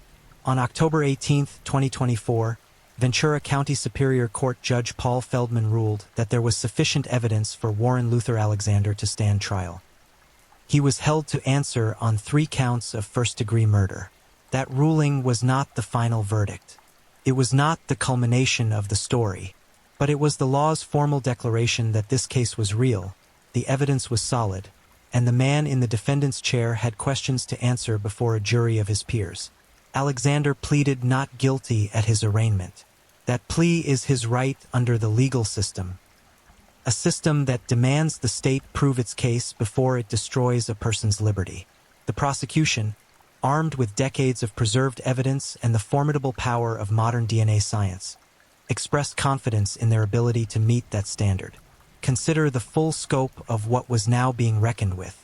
For known victims, 2 states, multiple law enforcement agencies coordinating across jurisdictions.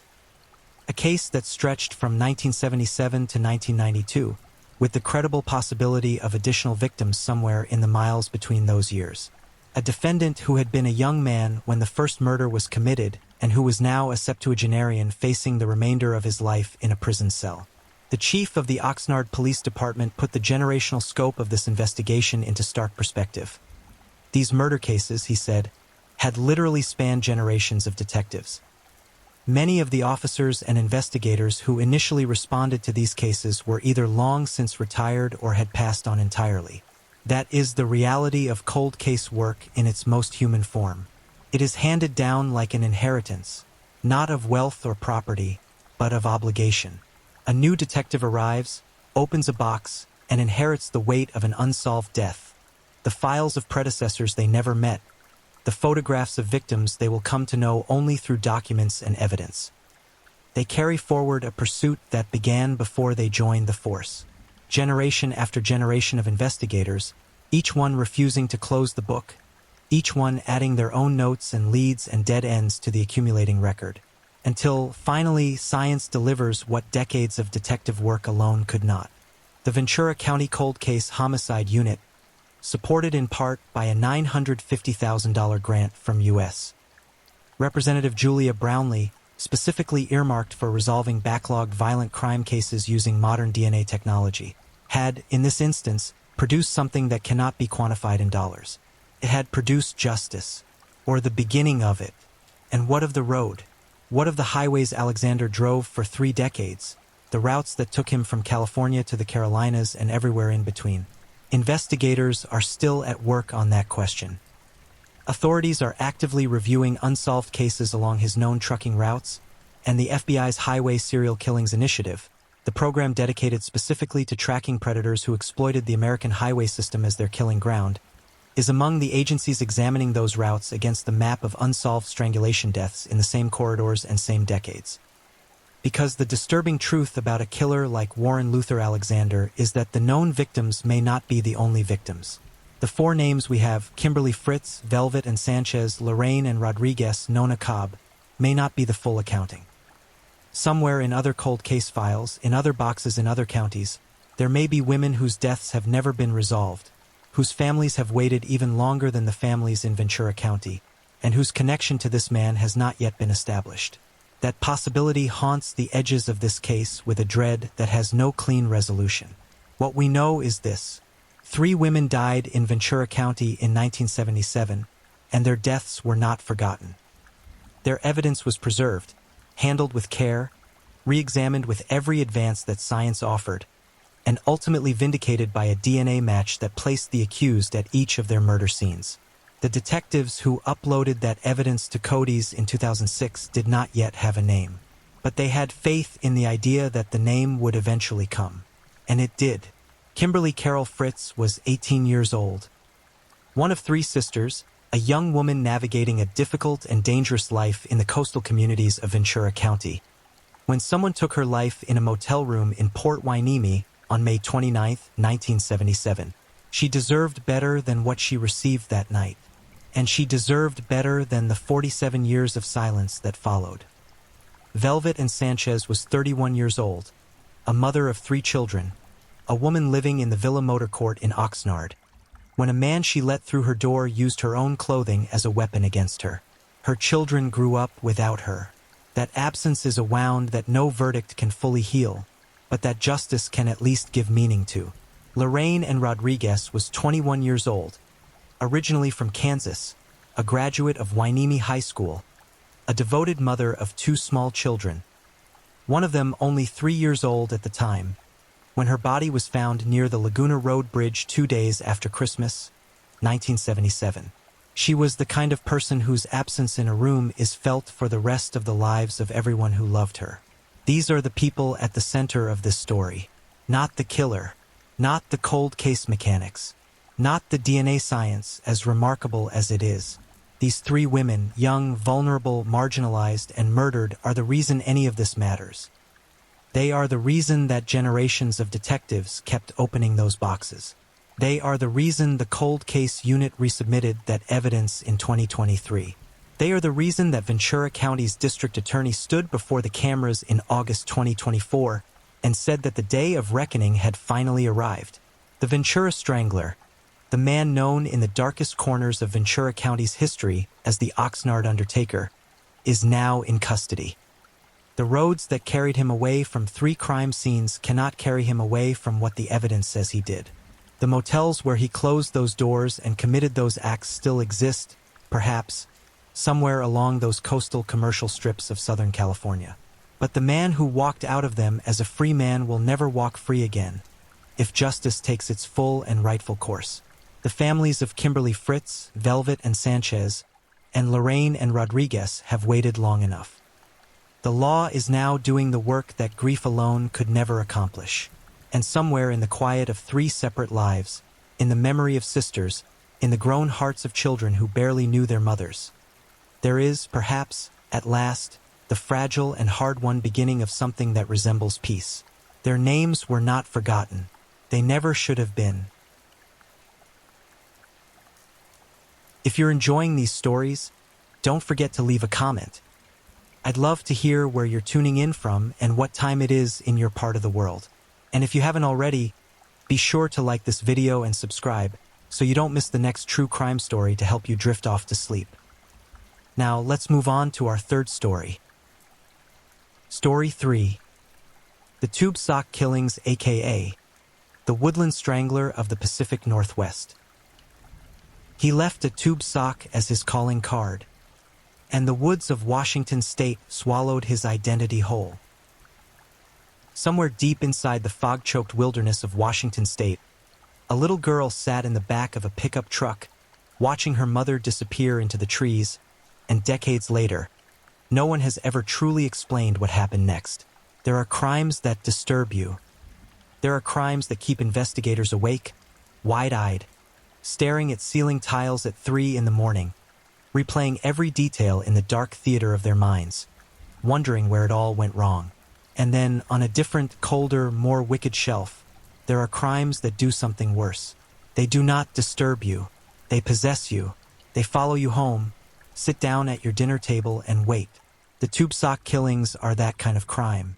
Not because of one murder, not because of two, but because someone, or something wearing a human face, crept through the ancient forests of the Pacific Northwest and executed people in their sleep, bound their women with ordinary athletic socks, scattered their remains across the woodland floor like discarded garbage, and then vanished so completely that 4 decades of law enforcement work have produced nothing but more questions, more silence, and a cold case file that grows heavier with unanswered grief each passing year. By the time you finish listening to this story, you will understand why detectives who dedicated their lives to this case retired haunted.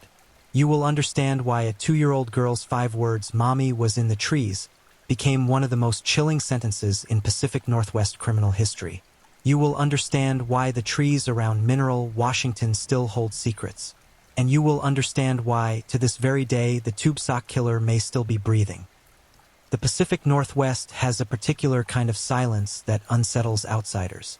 It is not the pleasant, birds and breeze quiet of a city park. It is older than that, heavier. The trees in Lewis and Pierce County, Washington stand so tall and so dense that even the midday sun must negotiate its way through their canopy in thin, fractured shafts of pale gold, as though the forest itself controls the light, deciding how much of the world above is permitted to enter. Rivers run through these woods with no audience. Deer cross logging roads that no vehicle has traveled in years. And in 1985, something moved through those same woods with a coldness that the wilderness itself seemed to absorb and keep. Something that hunted people. August 10th, 1985, a Saturday morning. The air in Tacoma, Washington carries the last warmth of summer, and 27-year-old Stephen Harkins is in high spirits. He is a truck driver by trade, broad-shouldered and capable, the kind of man people describe at his funeral as someone who filled every room he entered. His girlfriend, Ruth Eleanor Cooper, 42 years old, is a crankshaft machinist. A single mother of 5 children who has built her life from the ground up with her own hands, grease under her fingernails and dignity in her spine. They have been together for 3 years. They share a home in East Side Tacoma. They work together at a local vocational school. By every visible measure, they are a couple moving forward, 2 working-class people who have found something real and worth protecting in each other. They pack their gear and drive south toward Tule Lake in Pierce County, a remote, hushed body of water nestled within dense forest roughly 45 minutes from Tacoma. It is the kind of destination that draws couples who want nothing more than a weekend disconnected from the world. No phones ringing, no traffic noise, just trees, water, fresh air, and the particular luxury of belonging entirely to each other for 48 hours. They pitch their camp. They settle in. The woods close around them like a curtain. Monday morning comes. Neither Stephen nor Ruth returns to their jobs at the vocational school. Their families grow concerned. By the end of the day, missing persons reports are filed. The silence stretching out from that campsite is ordinary enough at first. A blown tire, a wrong turn, a late return. No one yet knows that silence has teeth. For days pass. A local man named Walter Funk is walking through the woods near Tule Lake when he notices a Volkswagen parked on the side of a remote forest path. He thinks nothing of it. Hikers leave their vehicles along these roads all the time. He walks on. 2 days later, he passes again, and the Volkswagen has not moved. Something about its stillness bothers him in a way he cannot immediately name. He moves closer. Stephen Harkins is lying on the ground near the vehicle, still inside his sleeping bag. He has not been dragged there. He has not crawled there wounded. He was shot while he slept. A single .22 caliber round fired directly into his forehead at what forensic examiners would later determine was close range. The weapon was pressed near enough to his skull that there was no time for him to wake. No time to flinch. No time to throw up his hands, scramble backward, or call out any name. The shot was deliberate, clean, and fatal. Whoever did this did not want a struggle. Whoever did this wanted Stephen Harkins dead before his eyes could even open. His dog, a loyal companion the couple had brought on the camping trip, was found dead nearby, also shot. Even the animal had been silenced. Ruth Cooper was nowhere to be found. This detail shattered investigators and family members alike. The evidence at the scene told a hideous story. Stephen had been neutralized first, swiftly, efficiently, without ceremony, and then Ruth had been taken. Taken where? Under what circumstances? Against what kind of terror? These questions would not be answered for weeks, and when the answers finally came, they arrived wrapped in horror. Investigators descended on the campsite and the surrounding forest. They documented the scene, collected shell casings, cataloged the evidence. The .22 caliber bullet removed from Stephen's skull provided forensic detail, but no immediate suspect. There were no witnesses. No tire tracks belonging to an unknown vehicle were confirmed at that early stage. The killer had moved through these woods like someone entirely comfortable in the darkness, utterly familiar with the terrain, and almost contemptuous of the idea that anyone would ever find them. Weeks turned. Search teams and investigators combed the surrounding wilderness for any sign of Ruth Cooper. Families waited. The vocational school where Stephen and Ruth had worked kept their absence in its records and their memory in the hearts of colleagues. The public began to hear fragments of the story through local news reports. A couple had gone camping and only one body had been found. A woman was missing. The woods were not giving her back. October 26, 1985. 2 months and 12 days after Stephen's body was discovered. A hiker near Hearts Lake, roughly a mile and a half from the original campsite, finds a human skull resting on the forest floor near the dead end of 8th Avenue South. The object is weathered, partially exposed, as though it had been placed or dropped and then forgotten by whoever left it there. Dental records are rushed through. The skull belongs to Ruth Cooper. 2 days later, on October 28th, searchers locate the rest of her remains approximately 50 feet away from where her skull was found. Ruth Cooper's body is near skeletal. Her clothing is gone. But there is one detail, one monstrous, specific, deliberate detail, that electrifies investigators and will define this case for the next 4 decades. A tube sock is tied around what remains of her neck. A plain, ordinary, athletic tube sock. The kind folded and stacked in kitchen drawers across America, worn by children at Little League games and by warehouse workers pulling double shifts. The kind of object so mundane it borders on invisible in everyday life. But here, knotted around the throat of a murdered woman whose skull had been separated from her body and left half a football field away, that sock was something else entirely. It was a signature. It was a statement. It was the killer leaving behind the closest thing to a name he was ever willing to give. Investigators believed the sock had been used as a restraining device rather than as a weapon itself. A means of controlling Ruth Cooper, of leading or dragging her, of asserting dominance over a woman who could not escape. The image of that is not one that leaves the mind easily. A woman marched through the darkness of those woods, a strip of cotton twisted around her throat, her captor moving her like livestock toward whatever end he had planned, while her partner lay dead in a sleeping bag a mile and a half away. Ruth had died, according to the autopsy, from a gunshot wound to the abdomen, the same .22 caliber ammunition that killed Stephen. She had been shot in the stomach, which is not a quick death. It is a death that takes time and delivers suffering before it delivers release.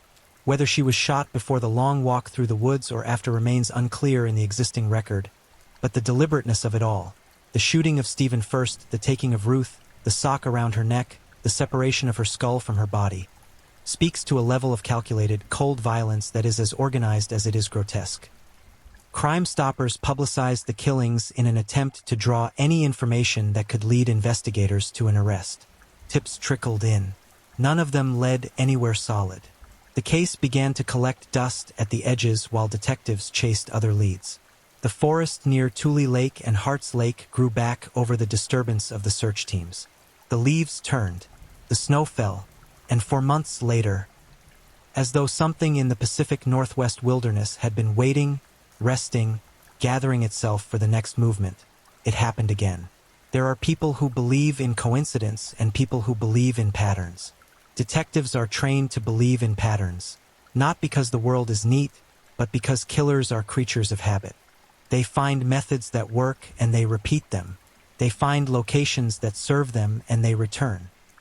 They carry their particular rituals with them the way others carry wallets and car keys, unconsciously, automatically, as part of who they are. What was about to unfold in December 1985, just 4 months after the Tule Lake murders, would force investigators to choose, with great urgency and greater dread, which camp they belonged to. Michael Lloyd Reamer Jr. was 36 years old in December 1985, a roofer by profession and a trapper by passion.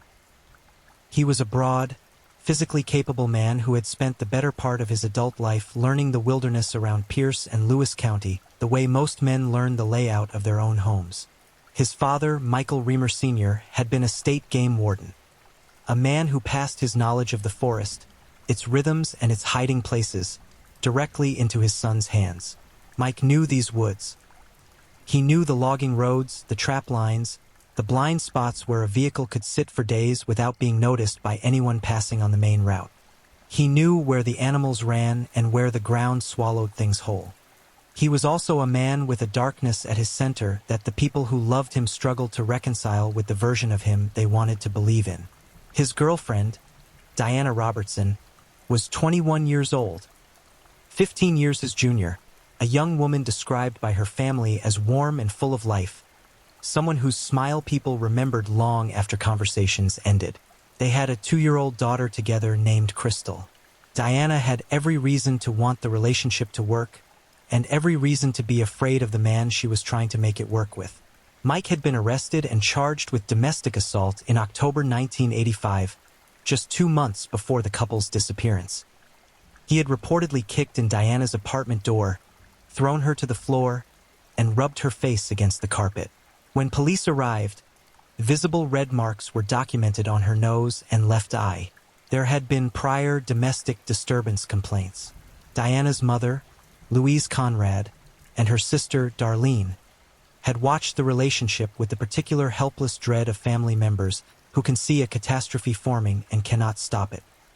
In the weeks before December 12th, Mike had looked Diana in the face and told her he could kill her and get away with it. Louise urged her daughter to be careful. Diana, for reasons that belong entirely to her and to the complicated interior of any human being trying to love and be loved despite the damage, stayed. She stayed because she loved him, or because she feared what leaving fully would bring, or because she believed something in him could change. She had Crystal. She had hope. She had a Christmas coming. December 12th, 1985. Mike, Diana, and 2-year-old Crystal climb into Mike's 1982 Plymouth Arrow pickup and drive south and east out of Tacoma into the Lewis County wilderness. The stated plan is practical and seasonal. Mike wants to check on his trap lines along the Nisqually River and, on the way back, the family will cut a Christmas tree to bring home. It is the kind of outing that sounds almost idyllic on paper. A father, a mother, a small child, and the quiet purpose of preparing for the holidays in a rural Washington landscape. Crystal rode in the back.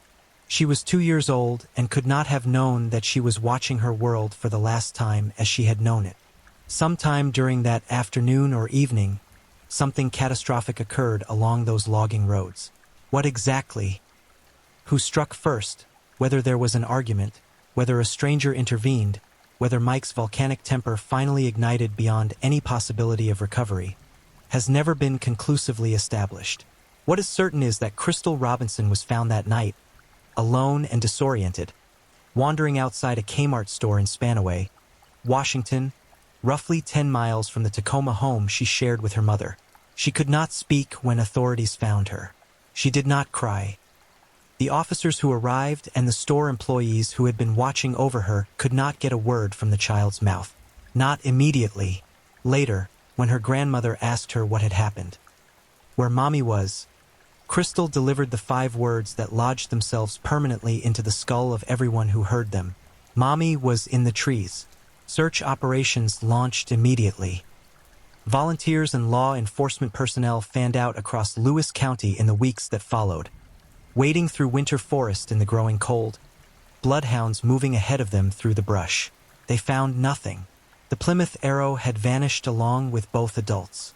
The holiday season passed over the Pacific Northwest like a gray curtain, and the search parties kept going, kept calling, kept looking. February 18, 1986. A man walking his dog along a logging road off Washington State Route 7 notices something half buried under 6 inches of snow beside a red pickup truck. For a moment, he tells himself it must be a deer, perhaps an injured animal that crawled to the roadside and expired in the cold. He steps closer and the world changes. It is Diana Robertson. She is lying naked in the snow next to Mike's Plymouth Arrow. Her hands are bound. She has been stabbed 17 times. And around her neck, knotted with deliberate force, is a tube sock. The driver's seat and steering wheel of the pickup were stained with blood. Rifle shell casings were found approximately 30 feet from the vehicle. On the dashboard, police discovered a note on a manila envelope, written in what Diana's mother identified as Mike's handwriting. It read, "I love you, Diana." The words hit investigators with an almost surreal force. "I love you, Diana." Written, it seemed, to the woman who lay dead in the snow outside the vehicle. Stabbed 17 times, hands bound, a tube sock around her neck. Whether those words were a confession, a farewell, an expression of grief twisted into violence, or the calculated performance of a man trying to muddy the forensic waters will remain one of the central unanswered questions of this entire case. But it was the tube sock that stopped Detective David Neeser of the Lewis County Sheriff's Department cold. Neeser drove to Pierce County to examine the sock that had been tied around Ruth Cooper's neck months earlier. When he laid eyes on both pieces of evidence side by side, something shifted in the room. He and the Pierce County evidence technician stared at each other across that table in silence.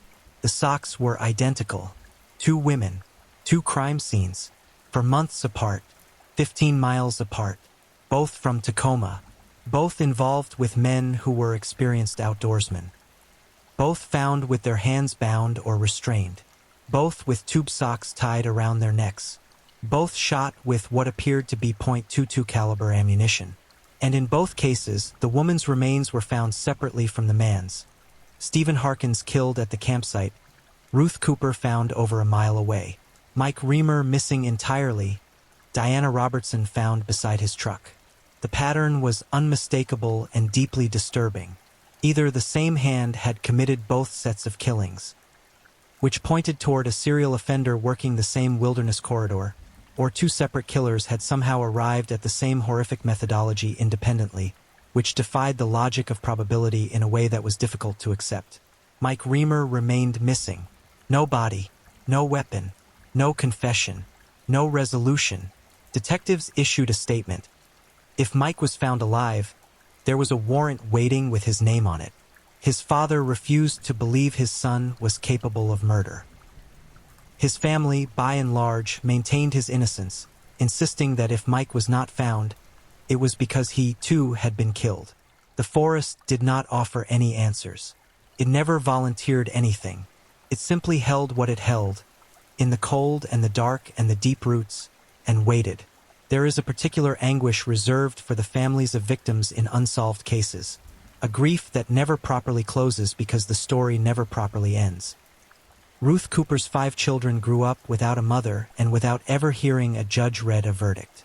Stephen Harkin's brother, Michael, lived with the absence of someone he described as unforgettable. Diana Robertson's mother and sister carried the weight of having seen the danger coming and been unable to prevent the collision. And Crystal Robinson, the 2-year-old who wandered out of the forest alive while her parents did not, grew up carrying those 5 words like a stone in her chest. Mommy was in the trees. By the time 1985 closed and 1986 arrived, the tube sock killings had become a regional fixation. Law enforcement in both Pierce and Lewis counties were under pressure to produce answers that the evidence was simply not yet ready to give. The identical socks connecting the 2 crime scenes were a forensic gift and a forensic nightmare simultaneously. They confirmed a link, but they did not name a killer. The prime suspect, at least in Diana Robertson's death, remained Michael Reamer. The case against him was circumstantial but not without weight. His history of violence toward Diana was documented by police reports and visible on her body on the nights officers had responded to their home. His intimate familiarity with the precise stretch of wilderness where Diana's body was found was a matter of public record. Those were his trap lines, his terrain, his maps. .22 caliber handgun had been his constant companion on trail expeditions, according to his father. And the note on the dashboard, "I love you, Diana," written in what his mother-in-law identified as his handwriting, sitting on the dash of a truck parked next to his girlfriend's naked, bound, stabbed body, read less like a love letter and more like a man saying goodbye. But there was a competing theory, and it was one that investigators could never fully dismiss. 2 distinct theories emerged from the evidence. The first held that an unknown serial killer had murdered all 4 victims and, afterward, hidden Mike's body. The second held that Mike had killed Diana and then taken his own life somewhere in the forest, his remains too scattered or too remote to have been immediately located. The serial killer theory gained enormous traction for several reasons. It was deeply difficult to construct a coherent timeline in which Mike killed Diana, drove Crystal 10 miles to a Kmart parking lot in Spanaway, returned to the crime scene on foot or by vehicle, disposed of himself in the forest without leaving a trace, and did all of this with sufficient efficiency and composure that no one, not a single witness along that route, observed any part of the sequence. It was not impossible. But it required a man who had just committed a savage, frenzied murder of the woman he reportedly loved, stabbing her 17 times in what the autopsy confirmed was an act of extreme personal violence, to then calmly buckle his toddler daughter into the back of a blood-stained truck, drive to a suburban shopping center, drop the child safely outside the entrance, and vanish. There is also this. The killings of Stephen Harkins and Ruth Cooper bore no visible connection to Mike Reamer beyond geography and the sock. If Mike was a cold-blooded couple killer who had already dispatched a man and a woman 4 months before Diana's death, he had done so with a methodology. Shoot the man in his sleep, take the woman, restrain her, and shoot her separately. That precisely mirrored his relationship violence in some abstract tactical way. That was possible. Or it was the same person, returning to the same forest, using the same sock, applying the same ritual for months apart. Investigators began examining the cases of other killers who had been active in Washington state during the same period. The Pacific Northwest in the mid-1980s was, with horrific irony, well stocked with violent predators. Gary Shaw had raped and killed 2 Tacoma women in 1985 and disposed of their bodies in the wooded areas of Pierce County near Mineral. William Earl Talbot, too, a truck driver, was convicted for a double homicide in Skagit County in 1987. He shot and strangled his victims, and his occupation gave him enormous geographic range. Robert Yates, later convicted of a string of murders, had committed his first known killing in Washington in 1972 when he shot a young couple at a picnic site, a modus operandi with uncomfortable echoes in the Tule Lake case. Billy Ray Ballard Jr. was initially tied to Stephen and Ruth's killings. Ballard had committed a double homicide of a couple from Kent, Washington, Edward Smith, and Kimberly Diane Levine, in March 1985, just 5 months before the Tule Lake murders. The similarities were striking. Both cases involved couples, both women were found at a distance from the men, and Ballard also drove trucks for a living, giving him access to the same wilderness corridors. Police investigated the connection seriously. In the end, no physical evidence placed Ballard at the Tule Lake campsite, and no tube sock appeared in his crime scenes. The case was featured on Unsolved Mysteries in 1989, which generated a flood of tips from the public. None materialized into a prosecutable lead. Detective Neeser, who had spent years on the case, offered a theory in that broadcast that was as unsettling as anything the evidence had produced.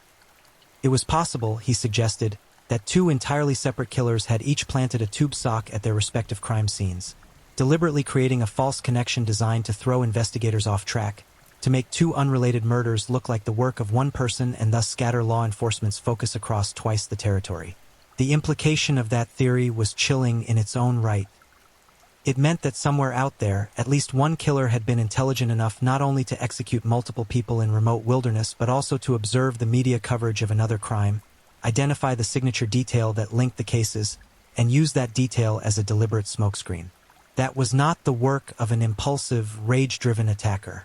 That was the work of someone calculated, watchful, and deeply invested in never being found. Then, in March 2011, a Lewis County man digging on his 20-acre woodland property, preparing it for sale, unearthed what he initially believed was a bear skull. It was not a bear skull. It was human. Dental records confirmed that the remains belonged to Michael Reamer. He had been lying under that forest floor for 25 years. An autopsy could not determine his cause of death. There was no bullet wound to the skull, no confirmed trauma to the bone structure. Whether Mike had been killed and buried by a third party, or whether he had died of self-inflicted causes and the remains had been scattered by time and wildlife, could not be established from what the earth had given back. 5 of Mike Reamer's teeth were extracted and sent to a forensic laboratory in Vancouver, British Columbia for DNA profiling. Investigators planned to compare Mike's DNA against the genetic material found on the ligature used to bind Diana's hands. If his DNA matched, the case against him gained enormous weight. If it did not, the serial killer theory stepped back into the foreground with renewed force. As of the most recent public reporting on this case, those teeth were still sitting in that laboratory awaiting full analysis. Cold cases are exactly that, cold. Forensic laboratories operate on triage, and older cases without a living suspect or an imminent trial often wait behind fresher emergencies. The families wait with them. Meanwhile, the forest around Mineral, Washington continues to hold whatever else it holds. If there are other victims, other couples who drove out into those logging roads on what they believed was a pleasant outing and never came back, their names have not yet been attached to this case. The killer's total count may be 4. It may be higher. It may be vastly higher. No one knows. That is the particular terror of this case. Not what has been confirmed, but what has not yet been found. 40 years. That is how long the tube sock killings have remained officially unsolved. For decades during which the families of Stephen Harkins, Ruth Cooper, and Diana Robertson have aged through grief, through hope, through the cyclical cruelty of renewed media attention and subsequent silence, through the particular loneliness of knowing that the person responsible for destroying their lives has never faced a single consequence. 40 years during which Crystal Robinson, the 2-year-old girl found wandering alone outside a Washington State Kmart on a December evening in 1985, grew from a child who could not articulate what she had seen into an adult who carries an unreachable wound. She reportedly later told investigators that someone had dropped her at the store. She had not walked there. A child of 2 does not walk 10 miles through a Pacific Northwest winter. Someone drove her to that parking lot, guided her toward the entrance, and left her. Whether that person was her father, a man who had just committed murder and was composing his own disappearance, or a killer who, in some profoundly dissonant moment of either mercy or tactical thinking, decided not to harm the child, is one of the case's most debated and emotionally devastating questions. If we accept that Mike killed Diana, we must also accept that he drove his daughter to safety, returned to the woods, and then ended his own life in a forest where his remains would not be found for 25 years.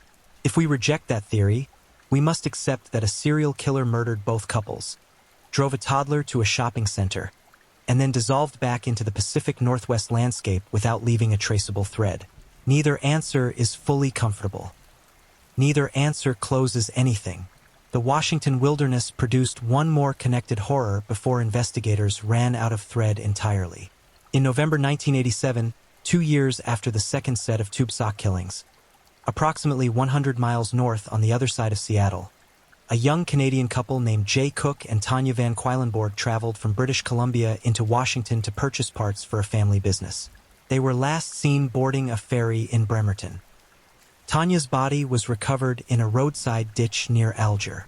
She had been bound, sexually assaulted, and shot in the head. Jay's body was found separately, strangled. No tube sock appeared in this case, but the methodology. A young couple targeted on a rural road, the woman attacked and separated from the man, both killed, sang a familiar and terrible melody.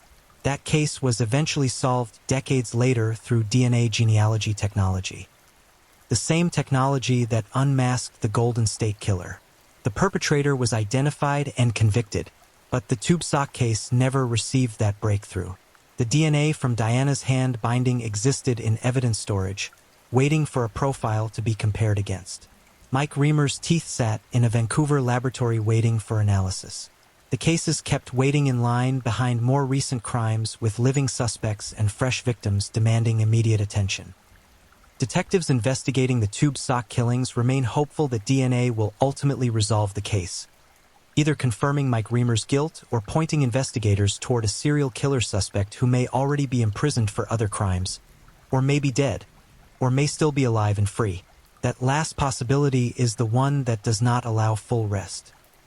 That somewhere, a person who executed a man in his sleeping bag, marched a woman through a dark forest with a sock around her neck, stabbed another woman 17 times and left her naked in the snow, and perhaps killed others whose names have not yet been connected to this case. That person may have lived out the intervening decades in complete normalcy, holding jobs, raising families, driving familiar roads, growing old. The Pacific Northwest has long been fertile ground for such stories. Gary Ridgway, the Green River Killer, murdered at least 49 women across the same general landscape and went undiscovered for nearly 2 decades. Ted Bundy traveled these same highways. Robert Yates committed his first murder here in 1972 and was not identified until 2000. Something about the combination of dense wilderness, transient populations, truck routes, and rural isolation has historically allowed violent men to operate beneath visibility for extended periods, feeding on the margins of communities that had limited resources to investigate crimes quickly. The investigators who spent the most years on the tube sock killings have retired now. To dedicate your professional life to pursuing justice for specific people whose faces you know, whose families you have sat across from, whose suffering you have been trusted to remedy, and to reach the end of your career with the case still open, the killer still unnamed, the file still active and unresolved in the hands of someone younger who will carry it to their own professional end, perhaps without resolution either. The twin crime scenes, Tule Lake in Pierce County and that logging road off Route 7 in Lewis County, are ordinary wilderness again now. Trees have grown. Trails have shifted. The exact spots where those bodies were found are unmarked by any public memorial, undistinguished from the thousands of acres of similar forests surrounding them. Visitors who hike those areas in the summer months with their children and their dogs and their trail mix and their photographs have no way of knowing what that ground absorbed, what that earth witnessed, what those trees stood over in 1985 while something monstrous moved among them. The murders produced one lasting forensic lesson for law enforcement. The tube sock as a signature is specific enough to matter. It is not the kind of coincidence that occurs twice naturally. 2 couples murdered in remote Washington wilderness, both women found with tube socks tied around their necks, both men killed first and the women taken separately. The probability of that being coincidental approaches 0. The cases are connected. The only question that remains is whether they are connected by one killer acting alone, by Mike Reamer who took his secrets into the ground with him, or by someone else entirely, someone who may still be among us. Crystal Robinson survived. She is the only living witness. Whatever she saw from the back of that Plymouth Arrow on the afternoon and evening of December 12, 1985, whatever those young eyes recorded before she was delivered, alone and wordless, to a suburban parking lot, resides in her memory and in the deepest chambers of a childhood she never fully got to have. She reportedly confirmed to investigators in later years that she was brought to the Kmart by someone. Not by accident. not by her own 2-year-old legs. Someone made a decision to let her live and to put her where she would be found and cared for. That single act of restraint, if it was restraint, if it was calculation, if it was mercy, if it was the cold pragmatism of a killer who did not want to add a toddler's death to his ledger, tells us something about the person at the center of this case. Whatever drove them to execute adults in the dark of those Washington forests, something paused for a child. Something drew a line. And that line, paradoxically, is the one detail that makes this story not only horrifying but also strange in a way that resists easy categorization. It does not fit the standard model. It does not follow the expected script. It is one more piece of a puzzle whose edges have never fully aligned. The DNA is still waiting. The laboratory in Vancouver still holds what remains of Michael Reamer. Somewhere in the evidence storage facilities of Lewis and Pierce County, a tube sock sits in a sealed bag, carrying on its fibers the molecular signature of whoever tied it. Technology is advancing. Genetic genealogy has solved cases older than this one and colder than this one.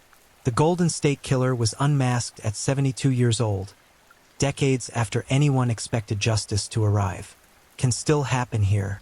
The tube sock killings remain officially unsolved. The file remains open.